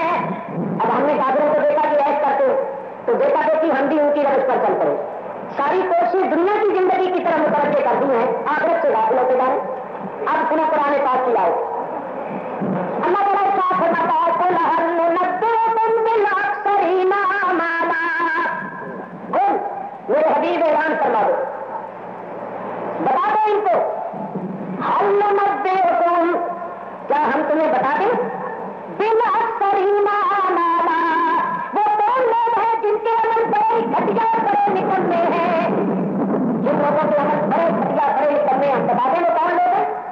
الذین ضل سعیہم فی الحیات الدنیا، وہ لوگ ہیں جن کی ساری کوششیں حیات دنیا میں گم ہو کے رہ گئی، جو آخرت سے غافل ہے۔ اللہ فرماتا ہے ان کے عمل بڑے گھٹیا ہے بڑے نکلنے ہیں، جن کی ساری کوششیں حیات دنیا میں گم ہو کے رہ گئی، جو آخرت کی طرف سے غافل ہیں، ان کے عمل گھٹیا ہے، عمل ان کے قابل قدر ہے جو آخرت کو کامیاب بنانے کی فکر میں ہے۔ تو دوستو آخرت کی طرف توجہ کرو، اور آج کا کیا ہے، آج کل ہماری ساری توجہ ادھر ہو گئی ہے روٹی کپڑا اور مکان، روٹی کپڑا اور سارا دے دے کے مسلمان کی زندگی کا ڈبے لگا ہے، یہ روٹی مل جائے تو کپڑا مل جائے مکان کا مطلب برا کر زندگی تمہارے تقریر نہ ماری جائے لیکن رہے میرے دوستوں بزرگوں یاد رکھو مسلمان کا مطلب روٹی کپڑا مکان نہیں بلکہ مسلمان کا مطلب ہے ایمان۔ اور علامہ اقبال مفکر تھا، مقدر تھا، انگریز خان تھا، سب کچھ تھا، اس کا ہی شعر پڑھ لو، وہ کہتے ہیں دل ہاتھ سے دے کر گر آزاد ہو ملت، دل ہاتھ سے دے کر گر آزاد ہو ملت، ہے ایسی تجارت سے مسلمان کا خسارہ۔ اگر دین ہاتھ سے جاتا رہے اور قوم آزاد ہو گئے، ملت آزاد ہو گئے، دین نہ رہے دین جاتا رہے اور آزادی مل جائے تو فرماتے ہیں ایسی تجارت سے مسلمان نے خسارہ حاصل کیا، گھاٹا پایا۔ کیوں؟ مسلمان کی یہ شان ہے، مسلمان وطن چھوڑ دے گا ایمان نہیں چھوڑے گا۔ اور مکہ کہاں چھوڑا تھا حضور نے اور کیا بنے، مکے جگہ وطن چھوڑا یا نہیں ایمان کی بات، تو کبھی ہندوستان میں کہاں آئے گی، پاکستان ایمان کا ہی مسئلہ تھا۔ تو مسلمان وطن چھوڑ دیتا ایمان نہیں چھوڑتا، دولت قربان کر دیتا ایمان نہیں چھوڑے گا، آنکھوں کے سامنے جگر کے ٹکڑے تیروں کا نشانہ بنتے ہوئے دیکھ لے گا، اور جگر کے ٹکڑے بھی کیسے، علی اکبر جیسے، علی اکبر جیسے اور قاسم جیسے، چمنے دارا کے جنتی پھولوں کو تلواروں سے کرتے ہوئے، لینے سے کچلتے ہوئے، تیروں کا نشانہ بنتے ہوئے دیکھ لے گا، ایمان نہیں چھوڑے گا۔ امام حسین نے زمانے پر ثابت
جو مومن ہے نیک عمل کرنے والے حق پر ثابت قدم رہنے کی وصیتیں کرتے ہیں، چاہے اللہ کی راہ میں کتنی تکلیفیں مصیبتیں ہیں، صبر کا دامن ان کو مستثنا کیا۔ یہ بھی فرمایا کہ انسان گاتے میں ہے مگر وہ لگے میں ہے جس کا روٹی کپڑا اور مکان نہیں، روٹی کپڑا مکان بھی بناؤ۔ مولوی صاحب یہ نہیں کہتے، اسلام یہ نہیں کہتا مکان نہ بناؤ، بناؤ تو بھی بناؤ ثابت اقوام سے جواب دیتا وہ مقابلہ کر دو نہ چاہے پسندیدہ مکان روٹیاں بناؤ یہ بناؤ اور مکان سے یہ جمع کرو ٹھیک ہے، زندگی کو خوشحال بناؤ، کپڑے کا کپڑے کرنا نظام کھا لیتا ہو۔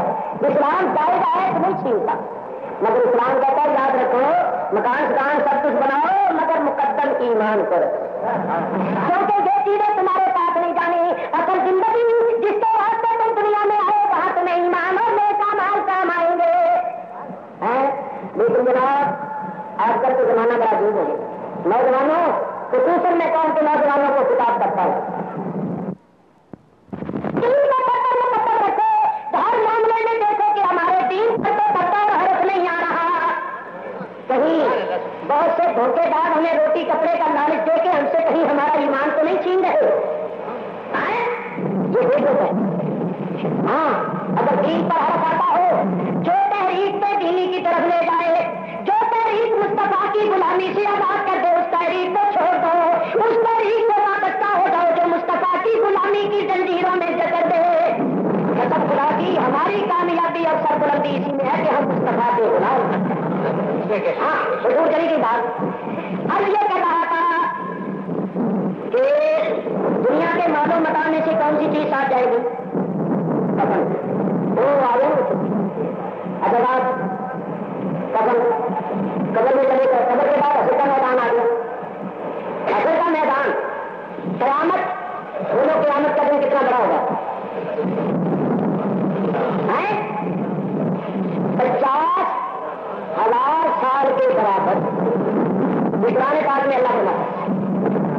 دیکھو آج کل کا ٹرین دیکھو، ایک آدمی گاڑی میں سفر کر رہا تھا میرے ساتھ، میری قسم آدمی تھا، میں نے اس کو کہا کہ قیامت کا دن 50,000 سال کا ہوگا، کہنے لگے تمہارے کسی ملا نے حدیث کری ہوگی، میں کہنے لگا یہ قرآن میں ہے، قرآن میں ہے، قرآن میں ہے اور چھوٹے اسے مطلب ہے کہ حدیث ہوتی تو میں بالکل نہیں سی حدیث ہوتی، اگر یہ حدیث ہوتی تو انہوں نے بالکل اب تو اس سے بڑھ کر بدبختی اور کیا ہوگی کہ مسلمان جس کا کلمہ کرے اسی کی باتوں میں شامل کرے۔ اور ایک اور بات والے امریکہ روس والے چل رہے ٹھیک ہے انہوں نے گل بھی کرنا نہیں شدہ کر دے تو رسول پاک نے فرمایا میں آسمانہ کے ہاں پتہ نہیں گئے کہ نہیں گئے لوگوں یہ حال ہے آج کل کے بعض لوگوں کا، اللہ تعالیٰ نہیں کرتا یقین بڑی ہے، ایمان نام ہی یقین تھا، اگر یقین ہمارے متزلزل ہیں تو ہمارے ایمان کیا اور مومن بن جاؤ پکے ہو جاؤ، قیامت کا دن 50,000 سال کے برابر ہوگا۔ اللہ تعالیٰ قرآن پاک میں ارشاد فرماتا ہے کون مقدارہ 50 ألف سنہ، قیامت کا دن 50,000 سال کے برابر ہوگا۔ 50,000 سال کا دن کیسا ہوگا؟ نرم یا سخت؟ تکلیف بڑا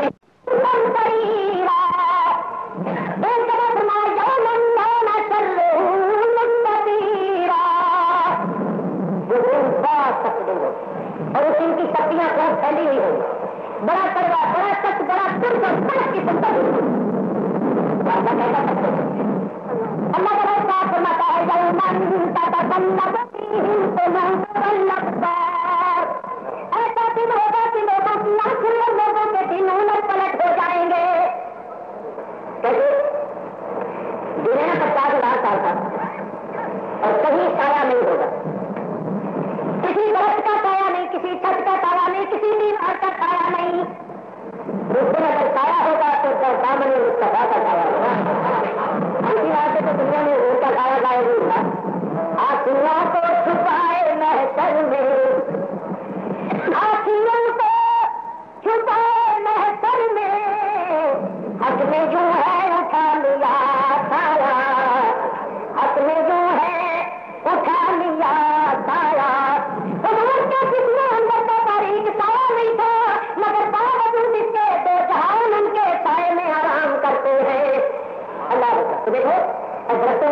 دیواروں کے چھتوں سے کوئی سایہ قیامت کے دن نہیں ہوگا. زمین کیسی ہوگی؟ اللہ تعالیٰ صاف فرماتا ہے یوم تبدل الارض غیر الارض، قیامت کے دن زمین کو کسی دوسری زمین سے بدل دیا جائے گا. زمین بالکل برابر ہموار چاندی کی طرح سے کہیں تو اونچی نیچی نہیں، اور سورج بہت قریب ہوگا. اب تو کروڑوں میلوں کے ساتھ نکل ہے اور اس دن بہت قریب ہوگا. نبی کریم علیہ السلام فرماتے ہیں اب سورج کا منہ ادھر ہے، پیٹھ ادھر ہے، قیامت کے دن منہ ادھر ہوگا. تو پھر حالت کیا ہوگی؟ لوگوں کے بھوجے اور دماغ اس طرح ابلتے ہوں گے جیسے چولہے کے اوپر ہنڈیا ابلتی ہے. بڑا سخت ہے. آپ کہیں گے بڑی کا رسولن لاؤ چلو اللہ کا پورے کا ہونا ہے، ٹھیک ہے اللہ کا پورے کا ہونا، مگر قرآن بھی تو کر کے قیامت کے دن اللہ تعالیٰ ارشاد فرمائے گا میں نے نہیں ملک لیا دونوں کس کی بات چاہیے ہے، اور سب سے بیٹھ کے مغرور ہونے والے اور سب سے بیٹھ کے خدائی کے دعوے کرنے والے لوگوں سے سجدے کرانے والوں نمرود اور فرعون بننے والوں دونوں کس کی بات چاہیے. اللہ خود ہی فرمائے گا للہ واحد القہار، آپ کی بات صحیح اللہ واحد قہار کے واسطے ہے. اس دن کا فرمائے گا قہار، تو اس دن کا ہوگا للہ الواحد القہار.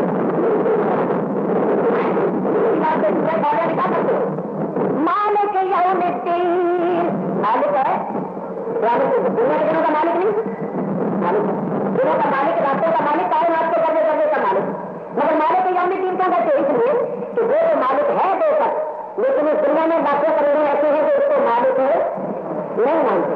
قیامت کے دن اس کو مالک ہونے کا ایسا ظہور ہوگا کہ جو دنیا میں مالک نہیں مانتے تھے اس دن میں بھی مان لیں گے. وہ بھی ایک بات بہت دیر کروں تو بات جلدی سرکار والوں نے ساتھ فرمایا آنا چاہیے تو منظر ہے میں قیامت کے دن ساری اولاد آدم کا سردار ہوں گا. قیامت کے دن کا فرمایا دنیا میں اولاد آدم کے سردار نہیں، سردار ہیں نبیوں کے سردار ہے جو آدم کی اولاد میں سب سے افضل ہے، تو باقی اولاد کا تو یہ تو فرمایا کہ قیامت کے دن سردار ہوں گا. یاد رکھو دنیا میں سرور عالم ساری اولاد آدم کے سردار بس بلکہ ساری مخلوقات کے سردار، لیکن دنیا میں آدم کی اولاد میں لاکھوں کروڑوں افراد ایسے جو حضور کو سردار نہیں مانتے. جس طرح خدا تعالیٰ کے مالک ہونے کا پورا پورا ظہور ہوگا، یاد رکھنا قیامت کے دن سرور عالم کے سردار ہونے کا پورا پورا ظہور ہوگا. جب صفات کا تاج پہن کے مقام محمود کا جلوہ گر ہوں گے تو اس دن جو سردار نہیں مانتے تھے وہ بھی مان لیں گے، مگر اس دن کا ماننا نفع نہیں دے گا. نفع اس کو ہوگا کہ جہاں مانتا ہے. اسی بات سے پہلا حضرت نے فرما دیا، فرمایا آج لے ان کی پناہ آج مدد مانگوں سے، آج لے ان کی پناہ آج مدد مانگوں سے، پھر نہ مانیں گے قیامت میں اگر مان گیا، پھر نہ مانیں گے قیامت میں اگر مان گیا. آج مان لو، آج ان کے سامنے رحمت میں پناہ ڈھونڈ لو، آج ان کے وسیلے سے قائل ہوگا، ان کی صفات کے قائل ہو جاؤ، کل نفے میں رہو گے. اگر آج انسان کرو گے تو پھر کل کوئی نفع نہیں. اللہ تعالیٰ صاحب فرمائے گا للہ واحد القہار، آپ کی بات ہے اللہ واحد قہار. اللہ رب تعالیٰ کو بڑے جلال نہیں دیر بڑا تک چھوٹا موٹا بھی کوئی اتنا. اور اب تو 12-13 گھنٹے کے لیے دن نکلتا ہے، اور حیدرآباد میں کتنے درخت ہیں، کتنے مکان ہیں، کتنے سائے ہیں، اور 12-14 گھنٹے کے لیے دن نکلے پھر چھٹ جائے، اور پھر بھی دوپہر کے وقت فرش پر پانی نہیں رکھا جاتا. ذرا سوچو تو صحیح قیامت کے لیے کیا حال ہے. اور دن ہے 50,000 سال کا، کہیں سایہ نہیں ہے، سورج بہت قریب ہے، زمین چاندی کی طرح سفید ہے، تو کیا حال ہے. اب دور قیامت کے دن سے ڈرتے نہیں. ابراہیم خلیل اللہ علیہ السلام جیسی جلیل القدر ہستیاں یہ دعا کر رہی ہیں ولا تخزنی یوم یبعثون، اے اللہ مجھے قیامت کے دن شرمسار نہ کرنا، بڑی بدن میں کروڑوں کے سامنے مولا مجھے رسوا نہ کرنا۔ اور وہ تو خلیل اللہ ہے، اللہ کے پیارے ہیں، یہ بزرگان دین کے سادات باتیں میری تمہاری تعلیم کے واسطے ہوتی ہیں۔ یہاں تو ہم بڑے بڑے کہیں گے خاں صاحب آئیں گے، شیخ صاحب آئیں گے، مغل صاحب آئیں گے، بیٹا صاحب آئیں گے، جو چودھری صاحب آئیں گے، فلاں صاحب آئیں گے، اور یاد رکھو صاحب وہ وہاں صاحب، اگر جہاں صاحب بنا پھرتا وہاں دلیل ہو گیا کیا فائدہ ہوا؟ اور بڑی بدن میں حسد کے میدان میں رسوا ہو گیا کیا فائدہ ہوا؟ سرکار وہ ہے، چودھری وہ ہے، مرزا وہ ہے جو وہاں کامیاب ہو جائے۔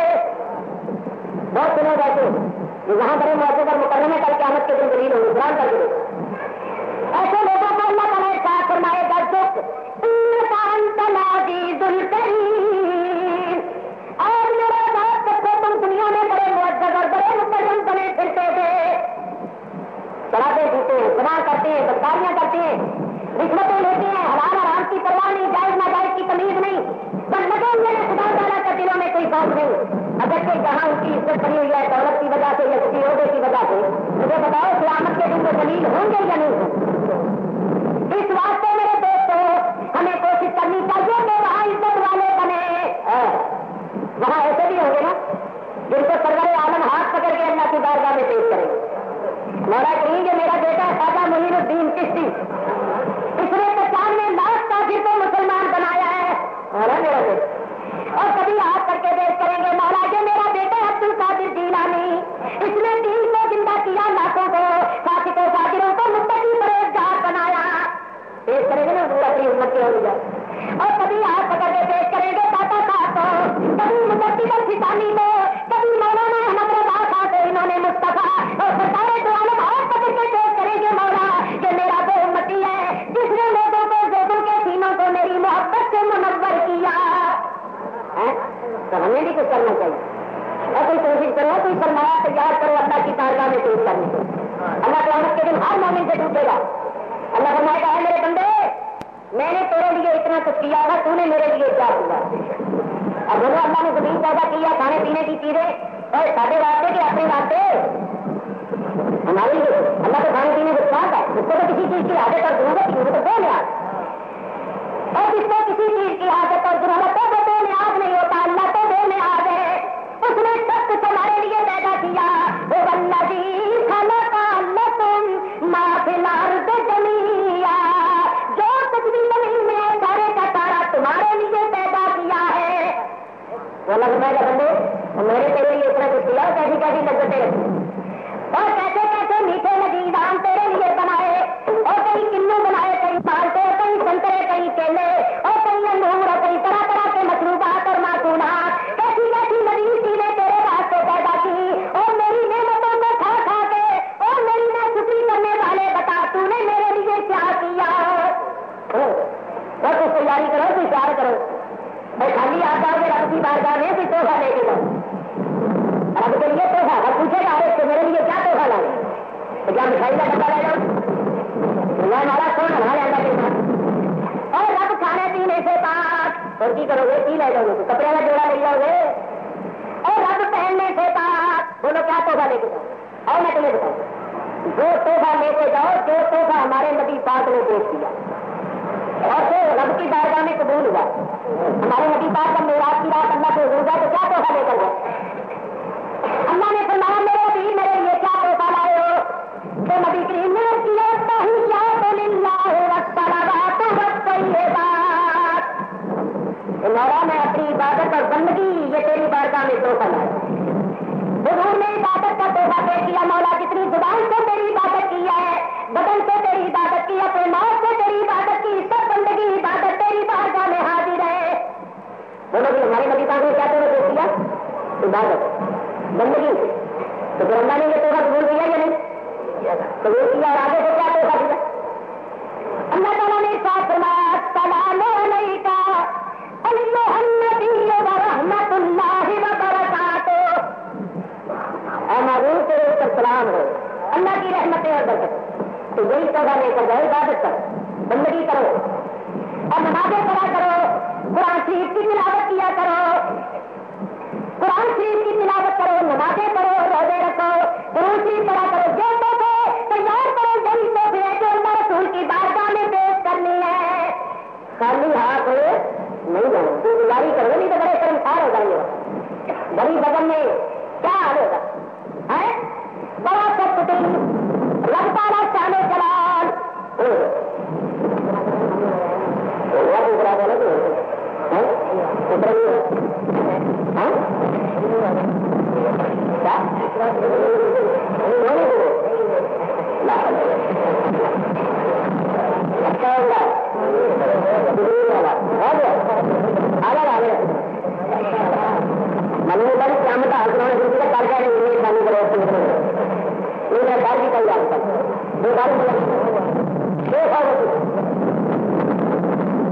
میرے دوستوں بزرگوں میرا خیال کرو، کوشش کرو کہ وہاں ہی تکلیفیں ہو جائے، وہاں پردہ رہ جائے. اللہ اللہ سید طائفہ حضرت جنید بغدادی رضی اللہ تعالیٰ بڑے کامل اپنے بزرگ ہوئے اور سے آدم سے مسائل. آپ تشریف لے جا رہے تھے، ایک مائی گدا لے کر آ رہی تھی. گدا مائی نے کہا جنید تیری گاڑی اچھی ہے یا میرے گدے کی دونوں؟ کیسا سچ کرنا تھا تو ہمارے جیسا ہوتا تو ایسا جواب دیتا کہ مائی مہینہ بھر چکوری کرتی رہو. لیکن حضرت صاحب نے ایسا جواب دیا کہ مائی جب تک زندہ رہی اس جواب کو یاد کر کے روتے ہی رہی اور علماء بیان کرتے رہے. کیا جواب دیا؟ جس وقت مائی نے یہ کہا کہ جناب تیری گاڑی اچھی ہے یا میرے گدے کی تم، آپ کی آنکھوں میں آنکھوں وہ کر کہنے لگے بھائی اگر بات قیامت کے دن گھڑی بدل دے تو بچ دے، اگر مہربانی فرما دے تو چھوٹے میں گاڑی ہوتی، اور اگر گھڑی بدل میں رسوائی ہو جائے، ذلت ہو جائے، کرم نہ چلے نہ بچے تو پھر تیرے گدے کی تم ہی اچھی ہے. اتنا تو ہو جائے، اتنی تو کوشش کرو کل قیامت کے دن سرکار کو عالم ہمیں دیکھتے تو اتنا ہی کہتے مولا یہ میرے بتائیے اتنا تو کچھ کر. اور کہیں ایسا نہ ہو سرکار فرما دے یا اللہ جو وہ لوگ ہیں جنہوں نے قرآن کو پسے پشت ڈال دیا تھا، جنہوں نے نماز پڑھنا چھوڑ رکھا تھا، تلاوت نہیں کرتے تھے، سارا دن برائیوں میں لگے رہتے تھے، یا اللہ میرا ان سے کوئی تعلق نہیں. تو کیا حال تو کوشش کرو تو خیال کرو ادھر کھانا بڑا ٹھیک ہے میرا ہر سب سارا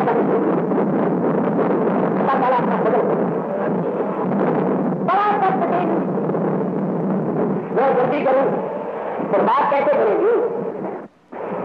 لوگ آپس میں مشورے کریں گے. چلو بھائی کسی اللہ والے کو تلاش کریں، اس کو سفارشی بنائے، اس کو وسیلہ بنائے بخشش کا. تو وہ واقعات آپ سنتے ہی رہتے ہیں کہ لوگ جائیں گے پھر نبیوں کے پاس، آدم علیہ السلام کے پاس، نوح علیہ السلام کے پاس، ابراہیم علیہ السلام کے پاس، موسیٰ علیہ السلام کو سجائیں سب مل ملا کے جائیں بابا جی اور انگریزی اللہ کی بارگاہ میں سفارش کرو، ہمیں بچواؤ. سارے نبی کہیں گے نفسی نفسی ذهبوا الى غیری، میرے سوا کسی اور نبی کے پاس جاؤ، مجھے تو آج اپنی مستی کروں گا، تمہارا کام یہ مجھ سے نہیں ہو سکے گا، جاؤ اور کسی کے پاس جاؤ. بڑا پسند جہاں ایک بات جاؤ تعصب کو چھوڑ کر اختلافات کو چھوڑ کر خود خدا تعالیٰ کی دی ہوئی عقل اور سمجھ کو سوچا کرو. نہیں جا دیں گے کیونکہ میدان میں لوگوں کو یہ باتوں میرے خدا کسی اور نبی کے پاس جاؤ تو وہ نہیں کہیں گے ایک دفعہ اللہ کے پاس جاؤ، اللہ ہی بچے نہ رہے کیوں گھروں کے پاس کرتے ہو یہ تمہیں کبھی خدائی تھی یہ کرتے پھرتے ہو کل جگہ چھوٹے کرتے پھرتے ہو گھروں کے پاس جانا پھر کیا کوئی وسیلہ نہیں کوئی شفاعت نہیں، اللہ ہی بچے نہ رہے سیدھے جاؤ اللہ کی بارگاہ میں. نبی وہ معلوم ہوا نبیوں کو بخشش کا ذریعہ وسیلہ سمجھ کے جانا اور اللہ والوں کے پاس بھیجنا کہ ان کو ذریعہ وسیلہ بناؤ جو ہر کے اگر یہ صرف ہوتا تو لوگ نہ جاتے اور نبی منع کر دیتے آگے نہ بھیجتے. اب سوچو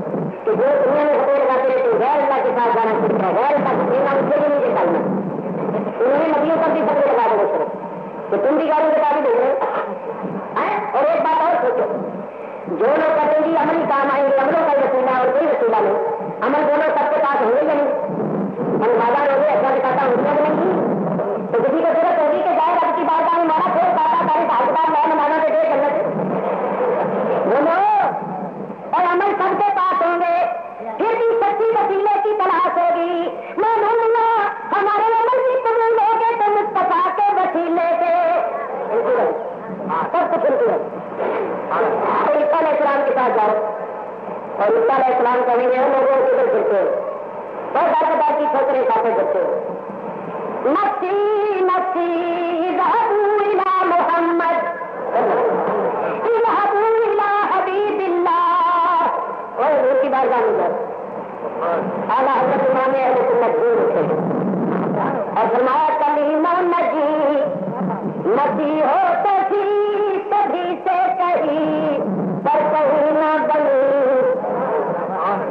کلمہ نجی نجی ہو سبھی سے کہیں پر کہیں نہ بنی.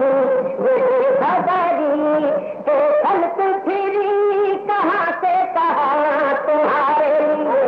دیکھا داری کہ خلق پھری کہاں سے کہاں تمہارے لیے. بولو زمینوں زمان تمہارے لیے زمینوں چنا. حبیبی سیدی یا رسول اللہ مکینوں مکان تمہارے لیے بنے دو جہاں تمہارے ذہن میں صبح تمہارے لیے بدن میں ہے جان تمہارے لیے. ذہن میں صبح تمہارے لیے بدن میں ہے جان تمہارے لیے. ہم آئے یہاں تمہارے لیے اٹھے بھی وہاں تمہارے لیے. ہم آئے یہاں تمہارے لیے اٹھے بھی وہاں تمہارے لیے. ہم حضور کی بارگاہ میں جائیں گے, حضور علیہ السلام کی بارگاہ میں جائیں گے. اللہ اللہ جب حضور کی بارگاہ میں جائیں گے پھر کھا کے بھٹے کھا کے.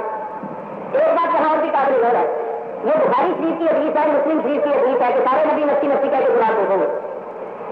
تو وہ حدیثیں حضور علیہ السلام کے ظاہری زمانہ مقدسہ سے لے کر قیامت تک سے نماز بیان کرتے رہیں گے.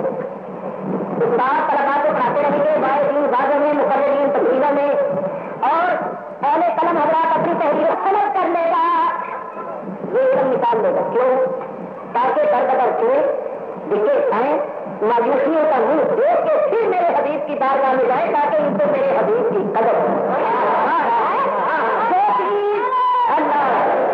جو چیز بغیر محنت کے حاصل ہو جائے اس کی اتنی قدر نہیں ہوتی. اللہ تعالیٰ اس لیے پھر آ رہا ہے تاکہ ان کو میرے حبیب کی قدر و عظمت ہو جائے. اعلیٰ حضرت فرماتی ہیں جس کے ماتھے شفاعت کا تیرا رہا سب نے نفسی نفسی کہہ دیا. جس کے ماتھے شفاعت کا تیرا رہا اس جبین سعادت پہ لاکھوں سلام. پھر حضور کی بات آئی دربان ایک نوز نکلے آئے گا اب پھر آ کے حضور کی بات آئی دربان جا کے کہتے یاد کرتا ہے سنائی آ گئے اب آ گئے وہ بھی آ رہے وہ بھی جلیل جلیل کو مائے سنا تو کیا ہے خلیل جلیل کو کل دیکھنا کہ ان سے حاجت اگر کی ہے